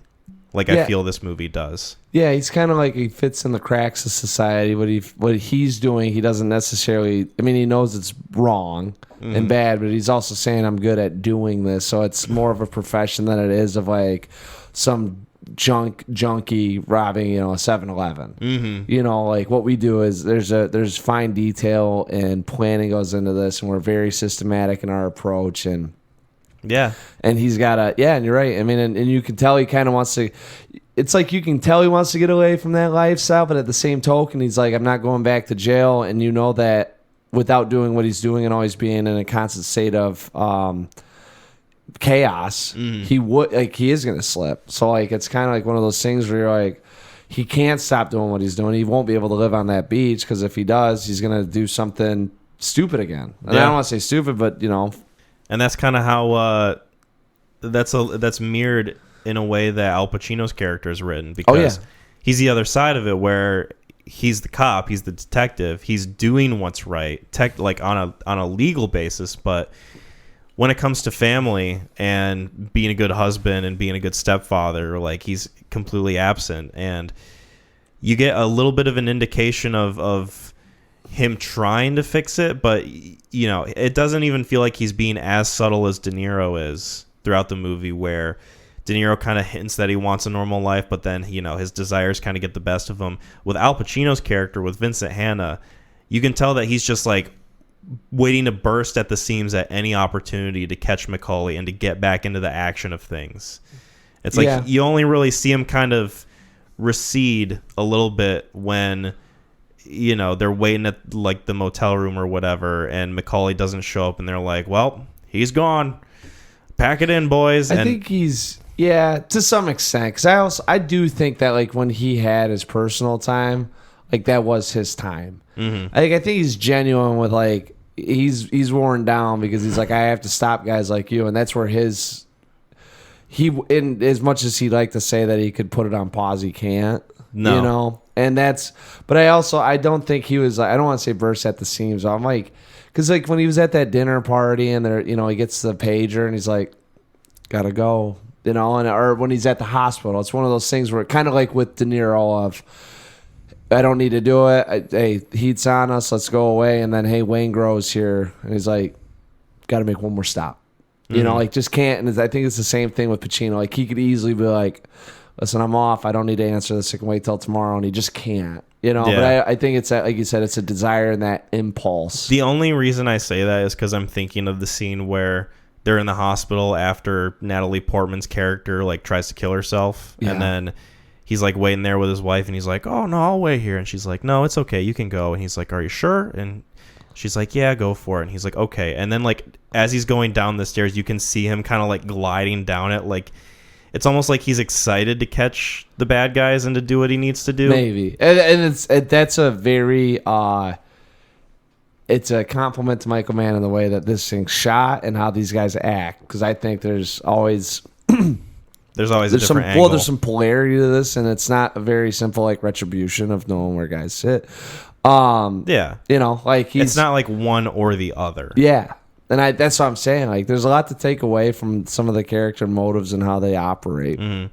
I love even though when Vincent Hanna is trying his best to kind of readjust to normal, like even the scene when he looks at the dishes, he like kind of starts trying to clean them, and then he's like he like gives up on it. It's like you can tell this guy is like not meant to live a normal life. Like, he's way too deep into what he does, whether it's his desire to be that deep or not. He just can't figure out how to get out. Yes, it just gets the best of him. Yeah, I mean, it's the same thing with Macaulay. I mean, they both view what they do as they're the best at doing it. Mm-hmm. Macaulay's getting away, and Hannah's catching. Yeah, and you actually get to see what it's like when those two ends meet. Mm-hmm. I mean, it's not like Hannah's chasing down these guys that got some assault rifles that robs some bank. It's on tape, no idea what they're doing. It's like 4 days we got him. Like, he ran into a good. He's almost getting bested. I mean, it's almost like a competition just with of let's see who's going to be better than the other. Mm-hmm. And of course, if you think you're the best at what you're doing, you're going to get sucked into it. And he's already probably been down that road before, mm-hmm. and now he's meeting one of his ultimate challenges. Yeah. No, it's great. What's really great is seeing Val Kilmer in a movie that doesn't suck dick for the podcast. Yeah, I think he's all right in this thing. I think he does a great job. If it definitely feels like he's trying more than in, Island of Dr. Moreau or whatever the fuck else we've watched that we've talked about on this show. Okay, the Ghost and the Darkness isn't all that bad. He tried a little bit. Yeah, he tried a little bit. Yeah, I was going to say it's a little bit. This one, it felt like he had at least a lot more passion. If anything about him being in the movie, at the very least, the physicality of that shootout scene. And like everything that went into it, dude, that was fucking awesome. And like I said, with the trivia, you never know, but it said that he was very proficient with operating those types of guns because his grandpa owned a ranch, and they would use assault rifles and shoot on the ranch. Interesting. So he said that at one point he was kind of directing some of the stunt doubles how to reload and. Okay. Yeah. So like that's why he was really good at being able to handle that rifle and make it look realistic. I mean, mm-hmm. Yeah, he did a great job. And then they used some of that footage for how to retreat during a shootout. Like they use that for LAPD training or some sort of low class military training. That's funny because there's another Michael Mann movie that we've talked about. Collateral, where they use the scene that Tom Cruise is in, where he shoots the two guys as a way of training officers and agents how to properly take down a threat, with that type of gun. Like, it's super fucking ironic that that's the case for this movie too. Well, and I think Michael Mann's very tactical when it comes to like some of these tactics, if you will. Lack of a better word. Well, I don't know how to. I'm like sitting there, I was like, but yeah. It's some of this. I think he does like he researches and figures out, because I'm sure that there's a couple codes or procedures or words are escaping me right now on how to handle some of those issues. Mm-hmm. Looks them up, applies them into a creative sense, and then people actually watch them, they're like, oh, that might be maybe not better, but it's a very well done way of showing like what we're kind of teaching. Yeah. So like Michael Mann feels very much like he properly does his homework on like how these things work. Yeah. How combat would work when shooting guns and just like criminal activity in general. It almost feels like he's kind of the crime version of Tom Clancy, where Tom Clancy loved that military story shit. Yeah. Like, Michael Mann feels like he's the criminal version of that, you know? A little bit. Extent. Yeah. To some extent. I'd agree with it. I think that he definitely looks at the underground a lot more and is really invested in it at the very least. Yeah, well, he uses it at the simplest, it's good versus evil.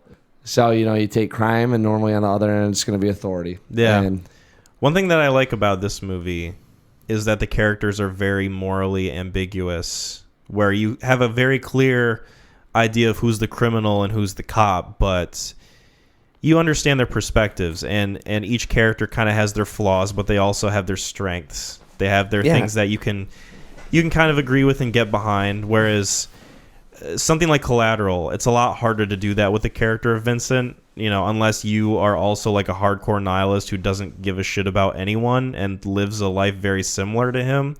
It's kind of hard to get behind his viewpoints. You can still like his character and you can still be entertained by what he's doing. But with this one, I feel like you really kind of get an in-depth look at these characters' sort of moral psyche, and it's a little bit more understandable where they're coming from, given the environment they're in. Well, and their intentions, one is their intentions aren't ever of killing. Like, I think that's a bigger one. Mm-hmm. Where Vincent was all about, mortality and taking people out, having to kill and just having that lifestyle and coming to some sort of rationale in his own mind, saying what's it all really matter, and that's how he justified his actions. Mm-hmm. Whereas these guys, they're not necessarily in it to harm people. It's mostly they're in it just to get money. Yeah. And they do it in a very proficient manner that, it's not like you're like, oh yeah, I want to do that or anything like that. But you kind of go like, man, if you look at someone doing a job, you would say that they do their job really well. Mm-hmm. And like when you watch them do these scores, you're like, they take down these scores really well. So it's almost kind of like watching, an artist or like, musician or a really talented athlete doing something. Like, you might not like athletics, but when you watch someone, you can go, that guy moves really well, or, that person that's a really great song. Yeah, no matter what it is, 9 times out of 10, it's really interesting to see a master at their craft. Yes. And I shouldn't say regardless, but there are probably some things that you wouldn't want to. Right, but nevertheless, it's always commendable Mm-hmm. when you witness something like that, and at the very least, it'll be interesting. Yeah. There's another thing too that I wanted to bring up too, is that you get the viewpoint of their personal lives a lot more. Whereas, like, I think that's also just a product of the timeline of each movie. So Collateral is just set in one night. You're very much sticking with the perspective of Jamie Foxx and Vincent, Mm-hmm. and you really don't leave those characters very much. Whereas this one, it feels a lot more grand. It's a lot bigger scope. It takes place over the span of like a few weeks or like a few months, something like that. I'm not exactly not exactly sure. I'm sure from the time that they meet up with the one guy at the house, the guy in the wheelchair, Mm-hmm. he's the one that says, hey man, like these banks, they come in, they grab this money, you can do it. Was that Tom Noonan? If it's a guy from Manhunter, yes. I think it is, yeah. Buffalo Bob. Mm-hmm. Yeah. Like I was saying before, you definitely get the sense of like the grand scope of it, Mm-hmm. like we were saying, but also because of that, you get a look at their personal lives. So like Chris Shirless. Thank you. I could not know how to pronounce his name when I was looking at it. I was like, what the fuck? How do you pronounce this? You get a good sense of like his personal life, even though he's like not the biggest character in the movie. You get like a nice little kind of interweaving side story with that, and a cool little quote from Val Kilmer where he says like, the sun rises and sets with her, man. Yeah. When they're sitting down and he's like, I don't know why you leave. You got any action on the side? Nothing consistent. It's a very good indication of their relationship and the way that dynamic plays out through the movie. I really enjoy that. Yeah. The tone of it, like I said before, is great. The action, the shootout scene. Dude, that thing gets better and better every time I watch it.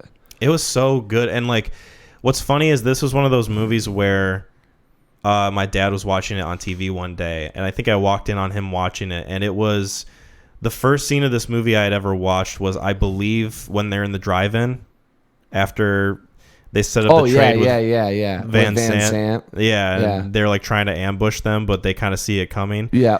That was like the first scene of this movie I ever watched, and it sets a good tone for what you're getting into.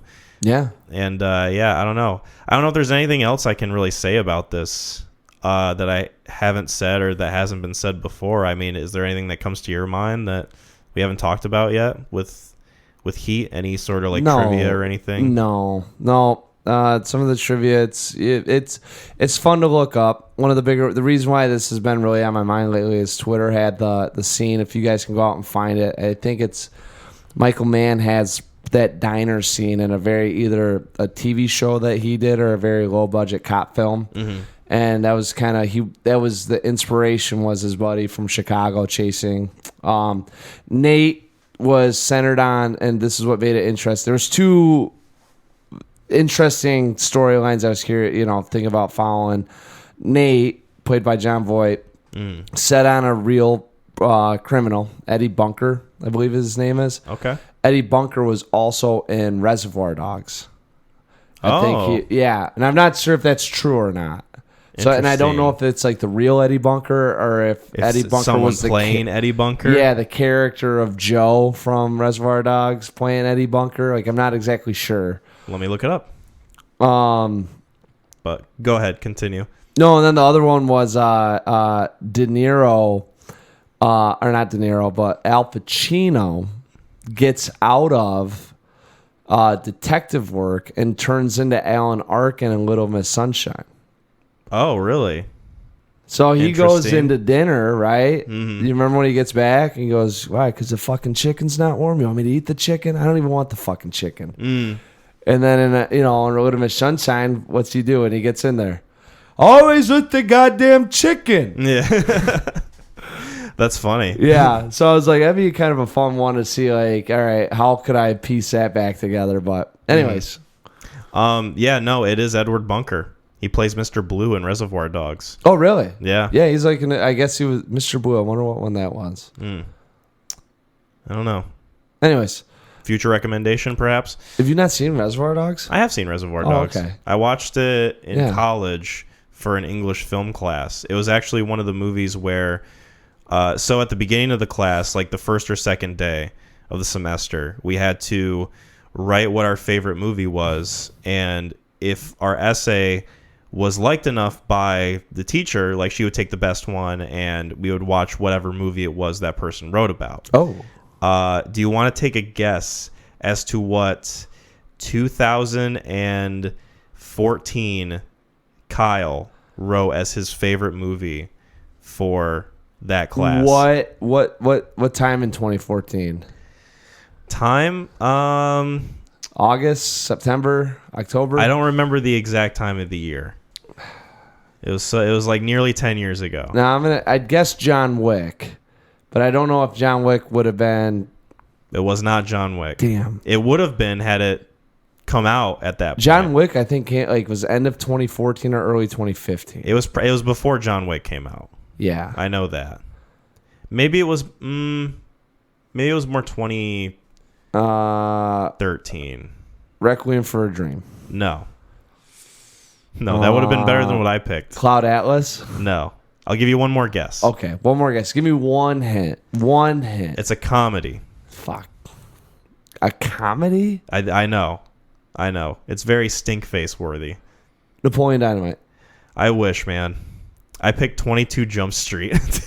Oh, dude, Sam's gonna love hearing that. Oh, really? Does he? Sam had a fucking existential crisis after watching that movie. I would love to hear more about that. Yeah. Maybe when we have him on next time. We got to remember because it'll be after the season. You got to wait. We got to wait till like March of next year. But oh, Jesus Christ, he's a busy boy. Well, dude, I mean they don't end till December. So damn. Well, hopefully next time we have Sam on, he can tell us that story about how he had an existential crisis with 22 Jump Street. It was wild. There was a lot of things going on in the world. Damn, that's crazy. I also wanted to bring up too real quick just before we wrap up talking about Heat 1995 directed by Michael Mann. A lot of similar themes throughout this and Manhunter I noticed. kind of like a detective who is hot on the case for this criminal, kind of sacrifices his family life in order to get to that criminal. Yeah. Puts his family in danger by trying to get to said criminal. Yep. The criminal himself attempting to have a normal relationship and live a normal life, but then that kind of getting in the way of everything, and then that person also being in the midst of it. Yeah.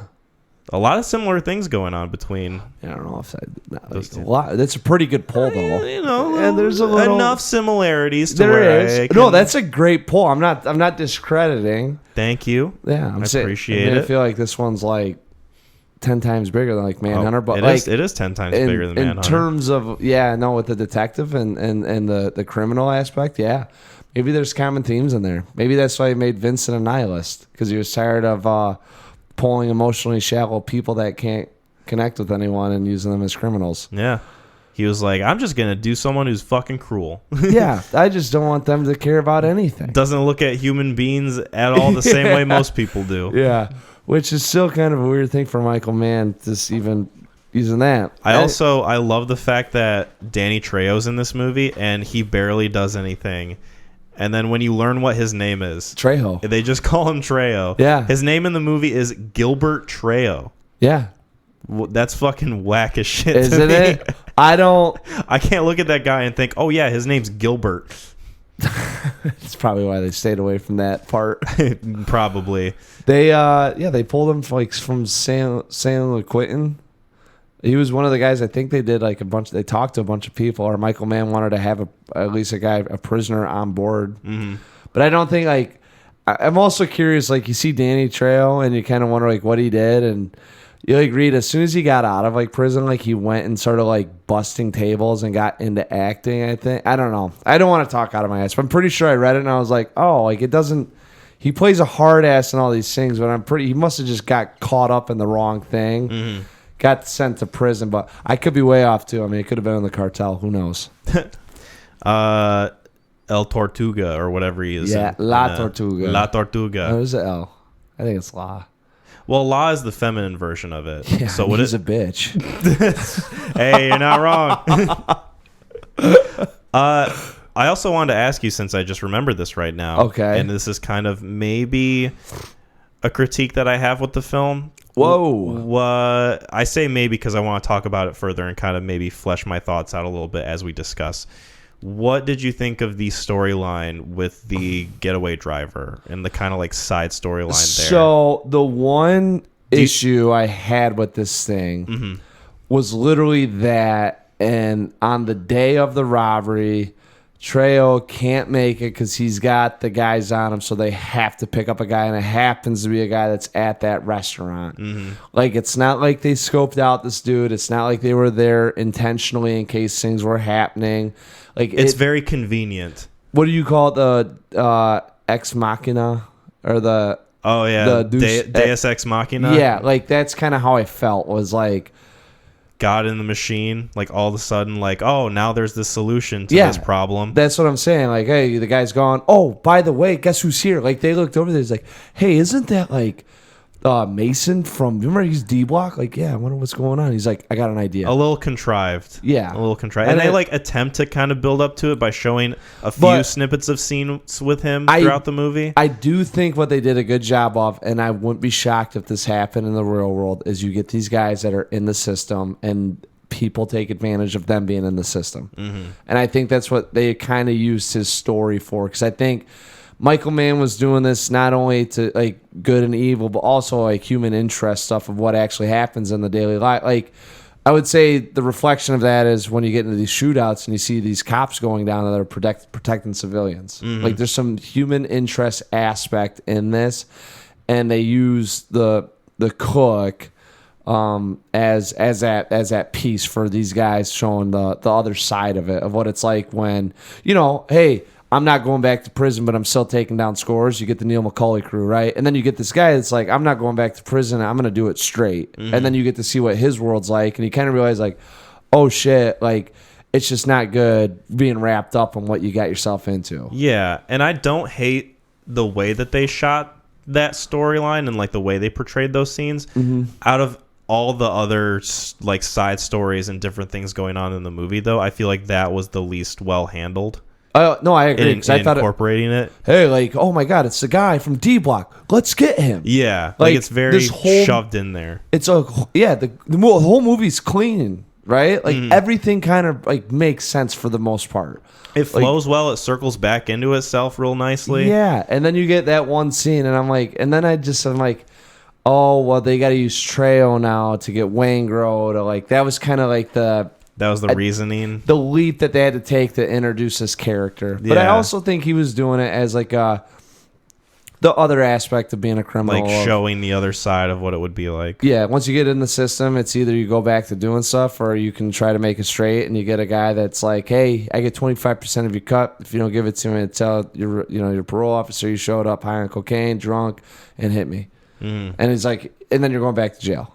Yeah. And 25%, I mean, the dude's making like $100 a day, maybe, and he's got to give $25 to this guy, and then you got taxes, so you can just see why, But yes, I agree. I didn't like how they handled it and just threw it in there. Yeah. I wish they would have, like, what if they would have went in there earlier and were like, hey, like, what's up, man? Like, glad to see you got out. That's awesome. We'll see, Like you see a little bit more interaction earlier in the movie. Something just a little bit better of a build-up. Yeah, where it's like, hey, Trejo's out. It's like, oh, I'm glad we came here today. Like, I mean, the movie's already like 2 hours and 50 minutes long. I don't think it would have been that much of a stretch to add like a few more minutes kind of building up that character in that moment in the movie, kind of leading up to it in a much smoother way. They could have did it before they go to the drive-in. They could have did it. They meet up there. They're going over the plans of the drive-in. They say, hey, in case this goes sideways, Chris, I want you on top. We got this piece. I don't remember what Tom Sizemore's character name was.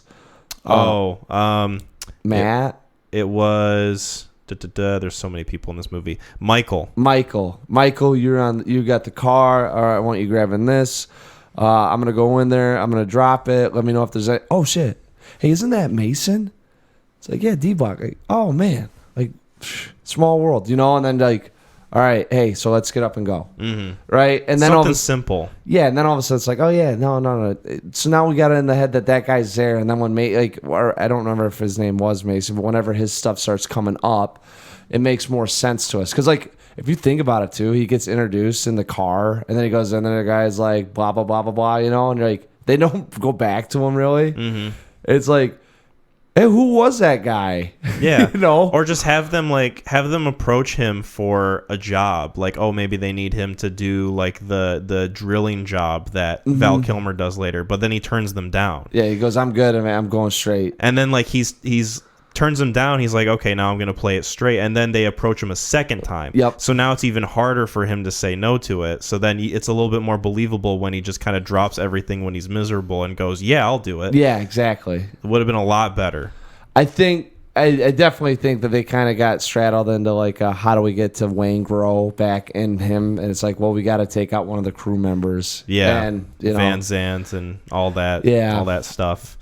I do love all that stuff, like the stuff with Trejo and like Van Zandt and how it all kind of ties back into the beginning of the movie. Like it's wrapped up so beautifully. It is.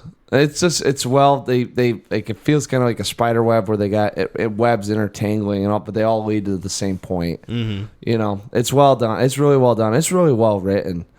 For sure. I think that's one of the things that, to me, is like one of the better parts of this film is that they have about 6 different subplots that they don't skip a beat on, and you don't feel on any one of them that they're not well deserved. Yeah, none of them feel mismanaged. Like none of them feel unearned. Right. It all feels very cohesive. Yeah. Was there anything else we want to talk about with Heat? No, I don't think so.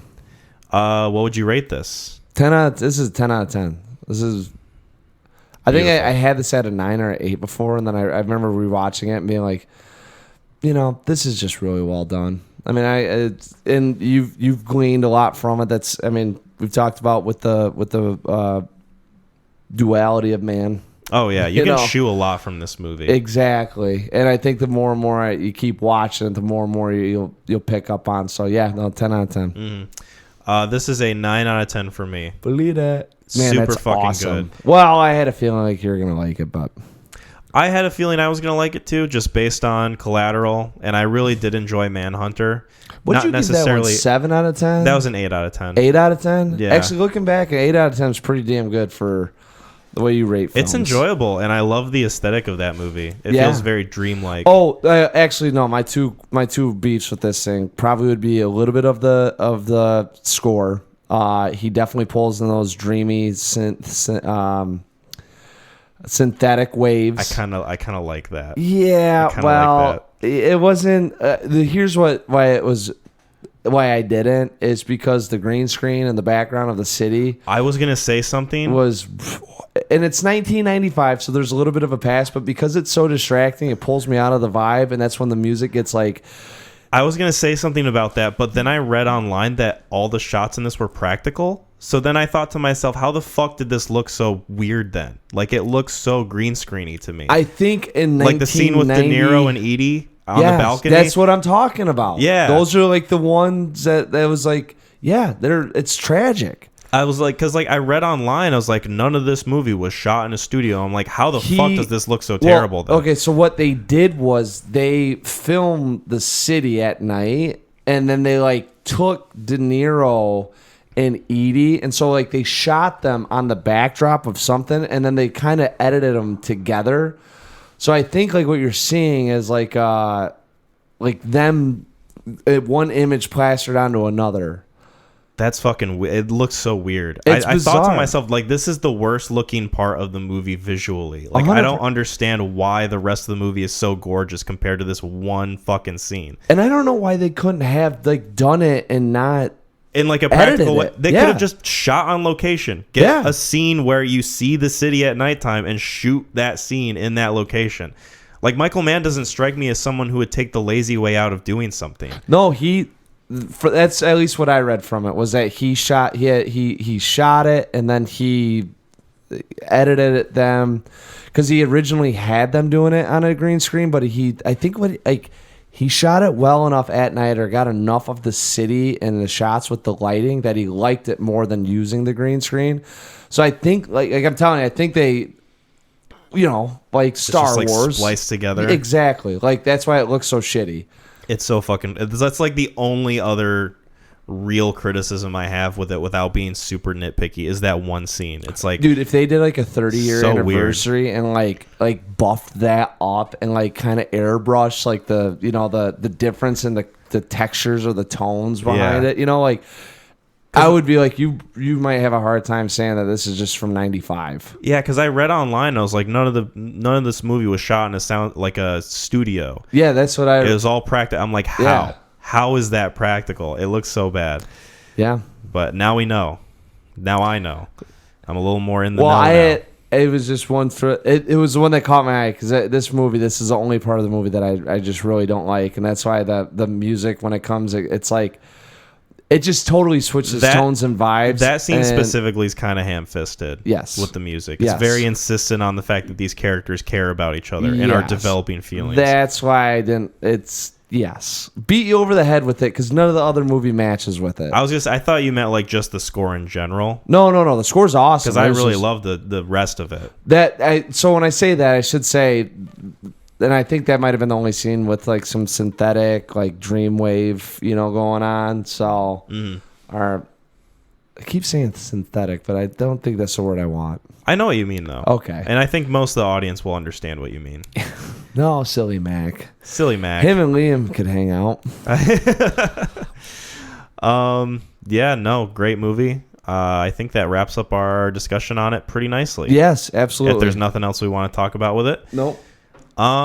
So Mac, it's been 2 years since we've been doing this. Now, is it like 2 years on the day, or this is the? When I made the post on Facebook, it was 2 years on the day. So it was, I think, the 5th of September. Yep. You know what? I can check how long we've been doing this because I can just look at the first video. The guys I coach with, the head man was like, "So how long have you been doing this?" I was like, 2 years. I was like, we're pretty damn close. I was like, if it's not, like, we're right on there, because I think the first one that we did, I remember coming over from Ravenna football practice, and I was like, dude, I'll be there at like 6:45 and we can record, remember? And That one was wild. Or no, that we did that on a Sunday though. Only God Forgives, I think we did on a Sunday. Yeah. Then we do that and We did a lot of Sundays, and then we moved it to Mondays. Yeah. Because it's more convenient for you, and I mean, I usually have Mondays off from work anyway, so it works for me too. Yeah. But September 5th, I was right. Yeah. That was when the first episode was posted. So go a week before that, and then that would have been the first time we actually started doing the podcast. We did Only God Forgives, and it wasn't Shang-Chi. It was Drive. Drive? Shang-Chi was the second episode. So Only God... Manhunter, ironically enough. Oh, Drive and Only God Forgives was the first one. Yep. And then Manhunter and... Wow. Shang-Chi, yeah. Holy shit. It all ties back in with itself, much like Heat. Yes. God damn it, we're good. Full circle, baby. But with it being us doing 2 years of this podcast, I wanted the audience to tell us what their favorite episodes were or their favorite moments. And I got quite a few of them. Good. I actually got like 8 of them, which is pretty neat. It's pretty gnarly. I know I read a couple of them on the old Facebook page. But I think I only read over 3 or 4. We got 3 on one post, 2 on another, and then someone else texted me their answer, and then someone else told me their answer, and I wrote it down. Nice. So I've got the deets. Yes. I've got the answers. And I wanted to go over all of them because I think they're pretty interesting. And kind of celebrates us doing this for 2 years. So I asked the audience, what is your favorite episode / moment from the podcast? Our first one comes from Drew. He says, I really enjoy your guys' discussion on Stalker, but my favorite episode is The Cat in the Hat because it's one of the best movies ever made. Didn't Drew recommend that for us? Yeah. Oh, God. He did. I watched it with him. Yeah. That's right. For our discussion of it. Oh my God. Yeah. Yeah. But I do like that he referenced our Stalker discussion because I think to this day that is one of my favorite discussions that we've had on the podcast. Not that any other is, horrible or bad or anything, but that one just feels like we got so much out of the movie. Very cerebral movie, and we took a lot from it. And it's kind of funny that a movie that's got 20 minutes of dialogue in a 3-hour film we're able to talk about and then have to force ourselves to end the conversation. Yeah. Yeah. It was one of those where it lends itself to a lot of different themes and philosophical ponderings, of risk of me sounding like a hipster douchebag just now. But like you said, there's a lot to glean from it with such little dialogue you're given. And I love movies like that. Same. Oh, no, I shouldn't say same. I don't mean same. But it was enjoyable for the one time I did see it and have only seen it. Yes, I don't blame you necessarily. And then Cat in the Hat is just an absurd time, and that was bonkers as shit. Kind of borderlines our Retribution discussion we had. No, dude, Cat in the Hat gave me so much information on Mike Myers, and you learn a lot about his state of mind during that. Not only state of mind, but what was going on with his production and how many people he why pissed he was off. making the movie. Well, remember we talked about it, and I was like, "Where is Michael Myers gone? Or Mike Myers gone?"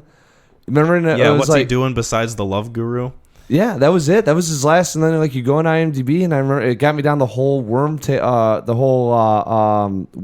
of Mike Myers and what he did to piss people off, like Cat in the Hat did, how much of a freaking psychopath he was. I liked it. The movie itself is god awful. Yeah, yeah, and there's not much from it, but the other trivia that I gave me was fantastic. I loved watching the behind the scenes where you can clearly tell Mike Myers just didn't give a shit about being on that movie, and the kids are like, real fun. The kids are like, yeah, we loved working with Mike Myers. He was so funny, and it cuts to Mike Myers and he's making some fucking communist joke or some shit. Movie's fucking whack. But I like our talk about it. I do agree with Drew. Levi, our special guest Levi that we've had on, says, I think probably the Mario movies episode. He likes our Mario movie episode. Interesting. Yeah. It's a fun one. I watched it again, and I see where you're coming from with talking about how it was made for little kids, though. So I understand where the grown-up people that like Mario wanted a little bit more Yeah. But definitely made for kids. Like, definitely made for kids. Like, I watched it again, and I'm like, oh, this is kind of like... Made for little babies. Yeah, this is a little... Like, this is more G than P. Like... I know, there's nothing in the movie that constitutes a PG rating. Maybe the nihilistic Luma character. Yeah. But, I don't know. Even then, it's like... This movie's rated PG. Jaws is rated PG. I feel like one versus the other kind of constitutes... Wasn't Jaws like before the MPAA? Yeah, true. So... But, you know, I like using that example. It's a good example. You've seen Jaws, right? Yeah. Okay. I've seen it a couple times. Enough to remember the basic story beats and the characters. Yeah.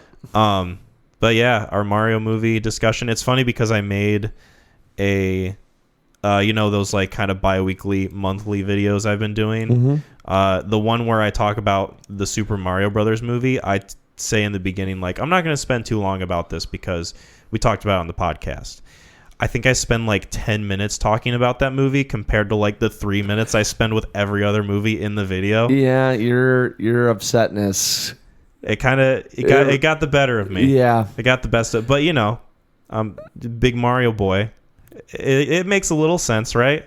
Like I'm not. No, 100%. I just wish I could get you to change your tune on it and just to go like, you know what? It was meant for little kids, and I should appreciate it for what it was. That'll never happen. Exactly. That's what I'm saying. I picked up on that when we talked about it. We're just built different. Yep. You and I. So yeah, he likes our Mario movies episode. Megan says, it was such a cool experience to be on the show and talk about my least favorite movie, LOL. Our impromptu guest, Megan. So what's funny is, so today my mom came over and we watched, she wanted to watch Jesus Revolution with me. That movie on Netflix with Kelsey Grammer about like the religious hippies or whatever. Okay. And, you know, it's a little bit a step above like the typical like God's Not Dead shit that is out there. Like it's actually like mostly made in a competent way. Obviously has some flaws, but I told her, I said, all right, you can show me this movie if I can show you Funny Games. And our deal is set. Your mom's going to watch Funny Games? She's going to watch Funny Games. Oh, shit. I wonder who wins that battle. You know, it might be one of those lose-lose situations, but... No. I don't think you could tie that feeling. No. I don't know. Maybe. It depends on how much you despise that. I'm going to have fun. Either way, I'm going to enjoy myself. That's what I'm saying. Yeah. Yeah, that's a tough one. It's a tough one to take a bet on. Yeah. But Megan, if you're listening to this and you want to be on a full episode, you're always welcome.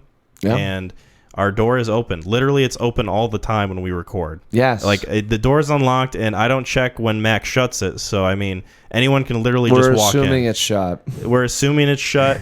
There was one time where, like, you thought it was closed, and I thought it was closed, and then we go out there, and it's open in the wintertime. Yeah, and that was interesting. Why is it so cold in here? And we got out there, and it was just wide open. It's a good town. It's a good town. It was a good town. If it was Green Street, I would have been way more fucking worried. Yeah, that would have been that. Yeah. Yep. Remember when we were recording at Green Street? I do. That was that little area was awesome. It was cool, and I need to still like soundproof this room better because there is still like kind of an echo. That room was very soundproofed after, I got like the couch in there and there was the tapestry and everything. Like it sounded really good. And not that this sounds bad by any means, but I still need to put a few more things up in order to get this room 100%. Yeah. Yeah. I remember. When was our last episode at that one? It was the episode before Everything Everywhere All at Once. So I think episode 21. Let me check. Okay. We have the technology. We can make it bigger, faster, stronger. Yeah, like Kanye. It was episode 17 was the last one we recorded at Green Street. So our Oscar episode. That's what I was going to guess. Our first Oscars episode. Yeah, that was a fun one. That was Beefy Boy. 10 out 10. Remember we decided we were going to do all 10 of them? Yeah, and we had to rush. And then we both waited till the last fucking week to watch like 6. Yeah, that was terrible. I don't want to do that ever again. I mean, I shouldn't say that because it was fun and it was kind of a cool exercise into us watching that many movies and talking about them. We did the same thing. We watched all 10 of them this year. We were better prepared though. True. We were way better prepared this year than the year before. Oh my god. Well, no, you're not wrong there because I remember I had to watch 3 of them in 2 days. And some of them are like 3 hours long. Oh, God bless Jasmine for watching some of them with me. Yeah. Drive my car. She did not watch that. We watched. What's the sign language one? Oh, Coda. Coda. Yeah, we watched Coda, and I think she came over for the King Richard, and then there was one after King Richard we watched. Okay. Yeah. Well, good on Jasmine. Yes. She's a trooper, especially giving Retribution a 5 out of 10. I'm not going to forget that. No, you don't have to. I won't either. Yeah, you'll be there to remind me, like Nickelback. Blason says, my favorite part is the impressions that pop in some of the episodes. Specifically, in one episode, Kyle does a cover of Nobody's Perfect by Hannah Montana in a Kurt Cobain tone to help get his point across about something. That was our last day's discussion. That's what I was kind of figuring. Yeah. So this person likes impressions. Yeah. Well, you're going to get more of them. Believe it. I can impersonate you. Harry Potter? Yes, that was definitely Harry Potter. Hold on, let's hear Mac. Okay, this is Mac. Hey, believe that. Hey, WWTHD. I came in sounding like Santa Claus today. Ho ho! Ho ho ho! Yeah, you came in, you saw my new floors, and you were like, whoa! No, it was a definite ho ho ho! Well, sometimes you drop the ho ho ho, and then sometimes you drop the oh! Oh! Yeah. What's up, man? Always. Yeah, you gotta do a good what's up. Yeah. You do good what's up. Yeah. Sound like a caveman. You do a good what's up. Yeah. Credit to where credit's due. Appreciate that. Lauren says the font discussion / times erosion and when Matt gave Little Miss Sunshine a 10 out of 10. That is what warms my heart right there. That warms your little sunshine heart. Yes. I was very happy to hear that she recommended Little Miss Sunshine, and it actually was a fantastic film. Yeah. She was very excited when I told her that we'd be discussing it, and that shows with her appreciation of your score. Yeah. And also the times erosion. I feel like it's partially because we had Gideon on, and they're together. Always. They kiss all the time. Yeah. I've seen it. So maybe a little bit of a bias there, but that was a good discussion. Our times erosion. It's a great shirt. Don't you have that shirt? Yeah, I do have the shirt. That's what I'm saying. Like, and that was A24, right? It was. Or was it Marvel? A24? I want to say A24. I think it was the A24 one. Yeah. And it's funny, too, because that was also a clip that I made. I need to make more of those. Yeah. I dropped the ball on the clips, but... Yes. Well, not yes to dropping the ball, but yes to more clips, because I think that we have clippable stuff. We do.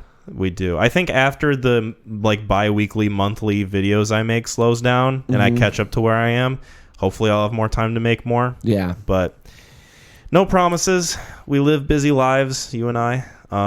True. Our next one comes from Joanne, who says, I like the passion that you have for the John Wick episodes, and I also like when you start the program off with you and Mac, just chilling and talking. And it's like you're coming in on a conversation. That's pretty cool. Nice. Yeah. So when the episode begins and you and I are just shooting the shit. Yeah. That's love that. Pretty nice.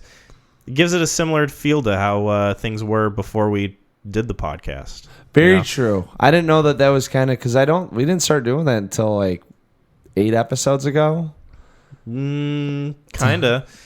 Well, I've experimented with different intro styles. So I did the director quotes for a while, and now I'm doing quotes from the movies we watch. Yep. And then sometimes I just start it whenever I feel like, and I still do that sometimes to this day, especially if I think that what we're talking about is interesting enough. Yeah. Like, I'll probably include us talking about going to the theater to see Retribution and, like, Jasmine giving it a 5 out of 10. Have to. Before I give the official intro. Yes. I'm going to keep that stuff in. So, there's some things where, if we just jump right into it, we jump right into it. But if we're shooting the shit and talking and, catching up with each other, then most of the time I'll include that too. Yeah, there's good talks in there. Yeah. I agree. I like that. I like that style. And if other people are relating to it, yeah. But shout out to them. Yeah. Relating to talking to people. Yeah, you know how that goes. Yeah, right? You're talking to someone and there's a conversation, and there's words said. Times erosion. Exactly. If I could speak in a font, it would be times erosion. Yeah. Because I just kind of trail off, That's just my way of speaking.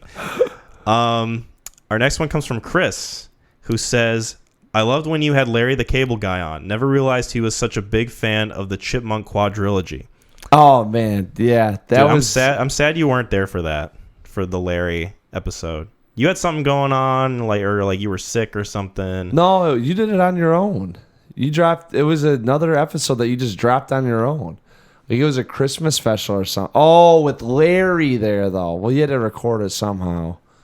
Oh, yeah, that's what it was. I didn't have an extra mic at the time. Yeah. That's what I was saying. Okay. Yes. Yeah, my memory is so fuzzy. I could that whole episode with Larry. If you would have invited me, I probably would have made it. So it makes me wonder. Yeah, but you and Larry, I don't know how the dynamic would have been. And Larry and I had to do an extensive chemistry test, kind of like how they do with actors on movies. You put them in a room, see how they do. Right. We had to do that before we recorded, so we knew that we meshed well. Right. I mean, why do you think you and I didn't start doing the podcast until after a year and a half, 2 years of just being friends? Yeah. What do you think that whole thing was? That whole thing was just a chemistry test, Mac. The chemistry test for leading up to the pod. Yeah. Yeah. I mean. Well, you did it a lot quicker with Larry. Our next one. That episode is a fucking fever dream. Listen to that one if you haven't already, because there's some fun things going on in it. Have you listened to it? At least part of it? 15, 20 minutes of it. That's about how much people tell me they listen to before they do something else. Well, and like I say, in all fairness, the one remember when you did your oh my God, what did you read off the next movies to come out, top 20 movies coming out or something like that? The top. When I thought I might have COVID. The top 2022 movies that were coming out. Yes. Yeah. Which you should probably revisit and see how close you were to being on those things. I actually did start listening to it one day, just out of the blue, because sometimes I like to revisit older episodes. And I was like, how did I do with this one just by myself? And that one, I was I was kind of right on some of them.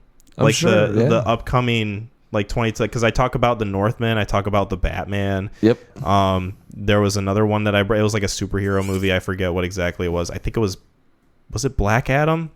Maybe? I don't know. But I felt like a lot of what I predicted the movies were going to be, I was pretty on the money for. Yeah. But I don't know. Maybe I'll listen to it again and I'll think to myself, I don't know what the fuck I'm talking about. But... maybe that's just the case with any given episode. There's a chance that I could think to myself, what am I even fucking saying here? Yeah. Have you ever had that? You listened back to a discussion we have and you think oh, what was I even talking about? Yeah. Sometimes in the moment I lose my train of thought about what I'm talking about and go why am I rambling right now? You talk in times erosion. Oh, dude. That's why it popped out. Yeah. Was there any specific episode or anything that comes to mind? For me? Yeah. In terms of the... so if we had to do it, favorite app, I think, would be tied with A24 and Sam, the first time when we did War of the Worlds and Star Wars. Okay. And then probably favorite moment, I think it still holds up. I need to revisit it. Is when we did over the heist. Oh yeah, the bank heist. Yeah, we started getting into the details on how we do it and what we would do, and I think we tied in a couple others. So that one we made a whole script based on that. It was a 5-minute, pretty good, solid rant about what we were doing. Yeah. That was a good one. Yeah. I remember that one now. Yeah, no, I love the and I clipped it too, so I'm glad it's in clip form. Our discussion about Sofia Coppola in The Godfather Part 3. Kissing cousins. Kissing cousins. Cousins kiss, don't they? Kiss me, cuz. That the way you say that just lives in my head, but I love that whole that whole discussion of it with you and your brother was really fun. And just that whole episode in general was packed to the bone, and I really appreciate Sam being on because I felt like he could add a layer of context to those movies that I wouldn't have been able to provide at all, especially me watching them for the first time. Any of the list stuff that we do has been really fun. Like most recently, our top 5 guys who are dudes and chicks who are dudettes. Like I feel like those go really well. Hell yeah. Stalker, our conversation on that, which I talked about previously. Having Gideon on, having like any guest episodes, Levi, Megan when she was on for a hot minute, and Sam, of course. I always love when we have guests on. Adds a new dynamic, adds something fresh and new perspectives, personalities. Yeah, it's like fun that. to joke around and talk about it. Yeah, give people steaks. Yeah, I really like our not Midnight in Paris. I do like that one, but the one that we did with it, the At Eternity's Gate, dude, that discussion is one of my favorites. That's a good one too. I just, as soon as you said Midnight in Paris, I was like, oh yeah, but I like that Eternity's Gate better. The discussion, not the movie. Oh yeah, 100%. But that was like the first time I think we like started roasting something. Well, we weren't roasting it too much. We were just like really critically analyzing what it was we didn't like about it. And I think that was one of the conversations where we do a really good job of articulating our feelings on a specific movie. Not that we don't any other time, but that one specifically, I feel like we really hit the money on. I agree. I did notes for that one. I remember I watched it. It was I think it was Friday or Saturday night, and I threw it out. I remember I was like, I got to watch it, and I think it must have been, was it right after the Oscars? I think it was, because I think I've watched it, and then I either that or we were getting ready for the Oscars because I watched West Side Story that night.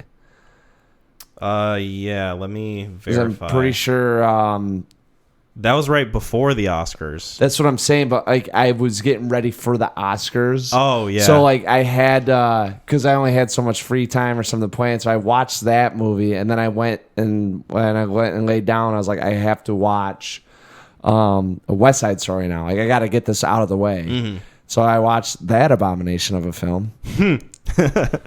Yeah, that one was a good discussion too, just pointing out the flaws. Yeah. That whole, like the Oscars episode too, I really enjoy. Especially our last one we did because it was so meaty. It was like packed with, content and shit. I mean, I'm excited for the Oscars when we have that.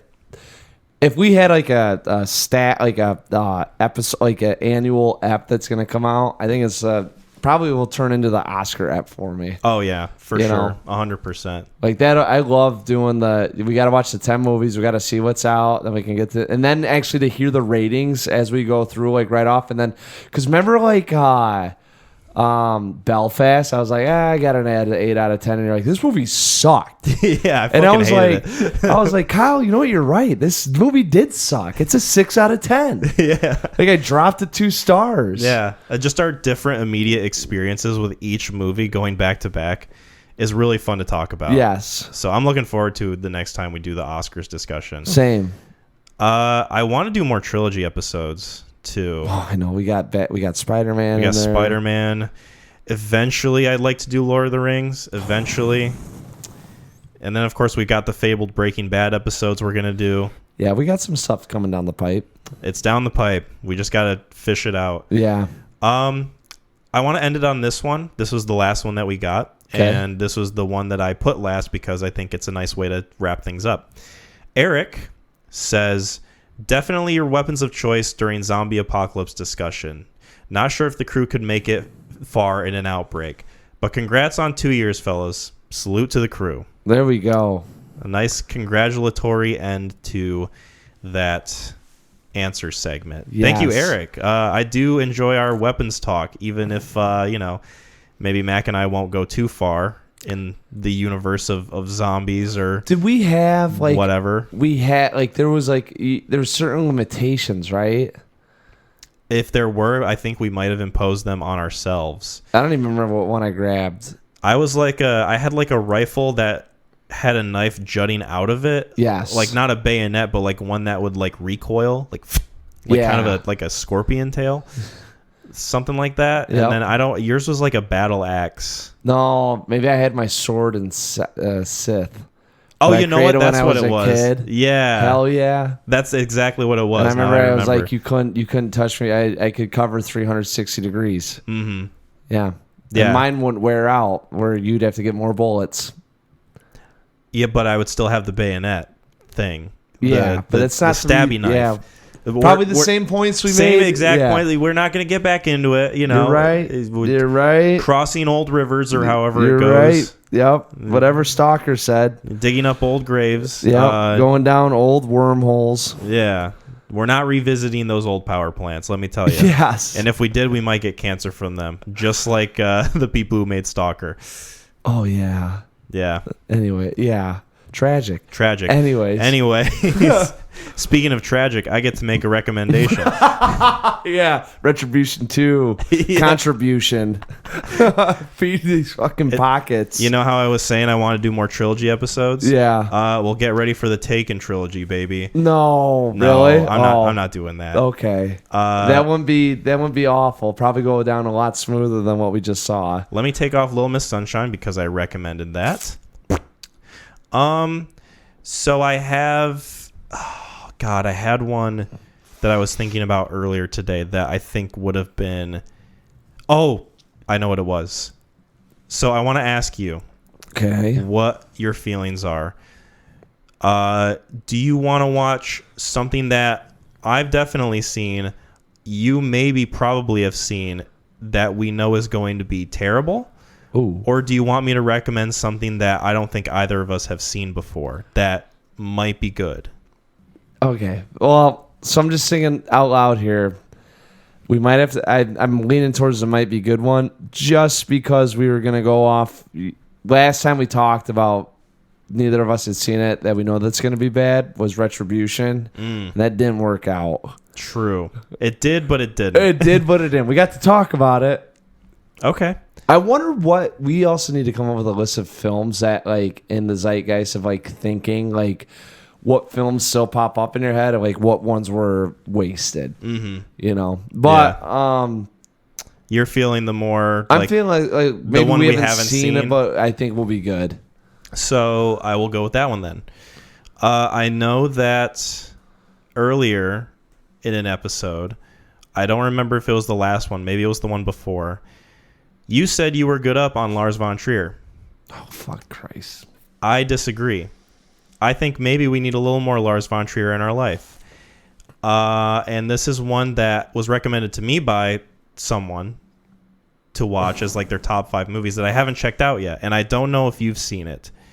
But I'm going to recommend Melancholia. Oh, that won't be too bad. By Lars von Trier. Have you seen it? No, come on. The world's ending or something like that, and Kirsten Dunst is getting married. Yeah, isn't the moon crashing into the earth and it's our last night? Or anyways, something like that. But anyways, I want to recommend Melancholia. Okay, that doesn't. I was a couple different ways you could have went there. Glad you said that one. I did say that one. Were you thinking I was going to recommend Antichrist? That or Ecstasy or Nymphomaniac. Yeah, there's a couple out there of his. Did he do Enter the Void? No, that's Gaspar. No. That's Gaspar Noé. Noé? Yeah. I almost choked when I said his name. Him and Van Trier get mixed up all the time. They're kind of cut from a similar cloth. Yeah. Different style, sort of, but content. Can you look up Irreversible on there? Yeah. Who did Irreversible? That was Gaspar Noé. Have you seen it? I haven't seen it, but I know of it. I know way of it. Yeah. Anyways, Melancholia? Yes. Okay. 2011 stars Kirsten Dunst, Charlotte Gainsbourg, and Alexander Skarsgård. Directed by Lars von Trier. Sweet. Awesome. And then we'll figure out what other movie we'll pair with it. I don't think there's anything too picky that we can go with to maybe pair. We could pretty much watch whatever we want. To pair with this thing? Yeah, maybe with something lighthearted that will be kind of fun. Yeah. Yeah. Retribution again. We'll just keep talking about it. There's not much more you could say about that fucking piece of shit film. No, we struggled to get through like a half hour of it. Yeah, I was told. Goddamn. Thank you guys for listening to episode 54. Oh. If you don't want to be spoiled for Melancholia, be sure to check that out before episode 55. Thank you guys for tuning in to us. You can find us on Spotify, Apple Podcasts, and YouTube. If you haven't already, subscribe to the YouTube channel. You'll find some cool content there that you might like. You might not like it, but if you don't like it, subscribe anyway. And maybe eventually something will come across your timeline that you'll dig. Be sure to go on Spotify and Apple Podcasts. Give us 5 stars if you haven't already. That'll be epic. And we have a website, www.neoncrewpodcast.com. I need to work on updating it, but I will do that sometime this week because I've been a very busy boy. We have social media, Facebook and YouTube community page. Be sure to check us out on there. I'll make some updates every now and again just to keep you in the know, post some memes, say, hey, we're watching these movies. Check them out. And with that being said, McClain, how do we wrap this up? WWTHD. Bye, everyone.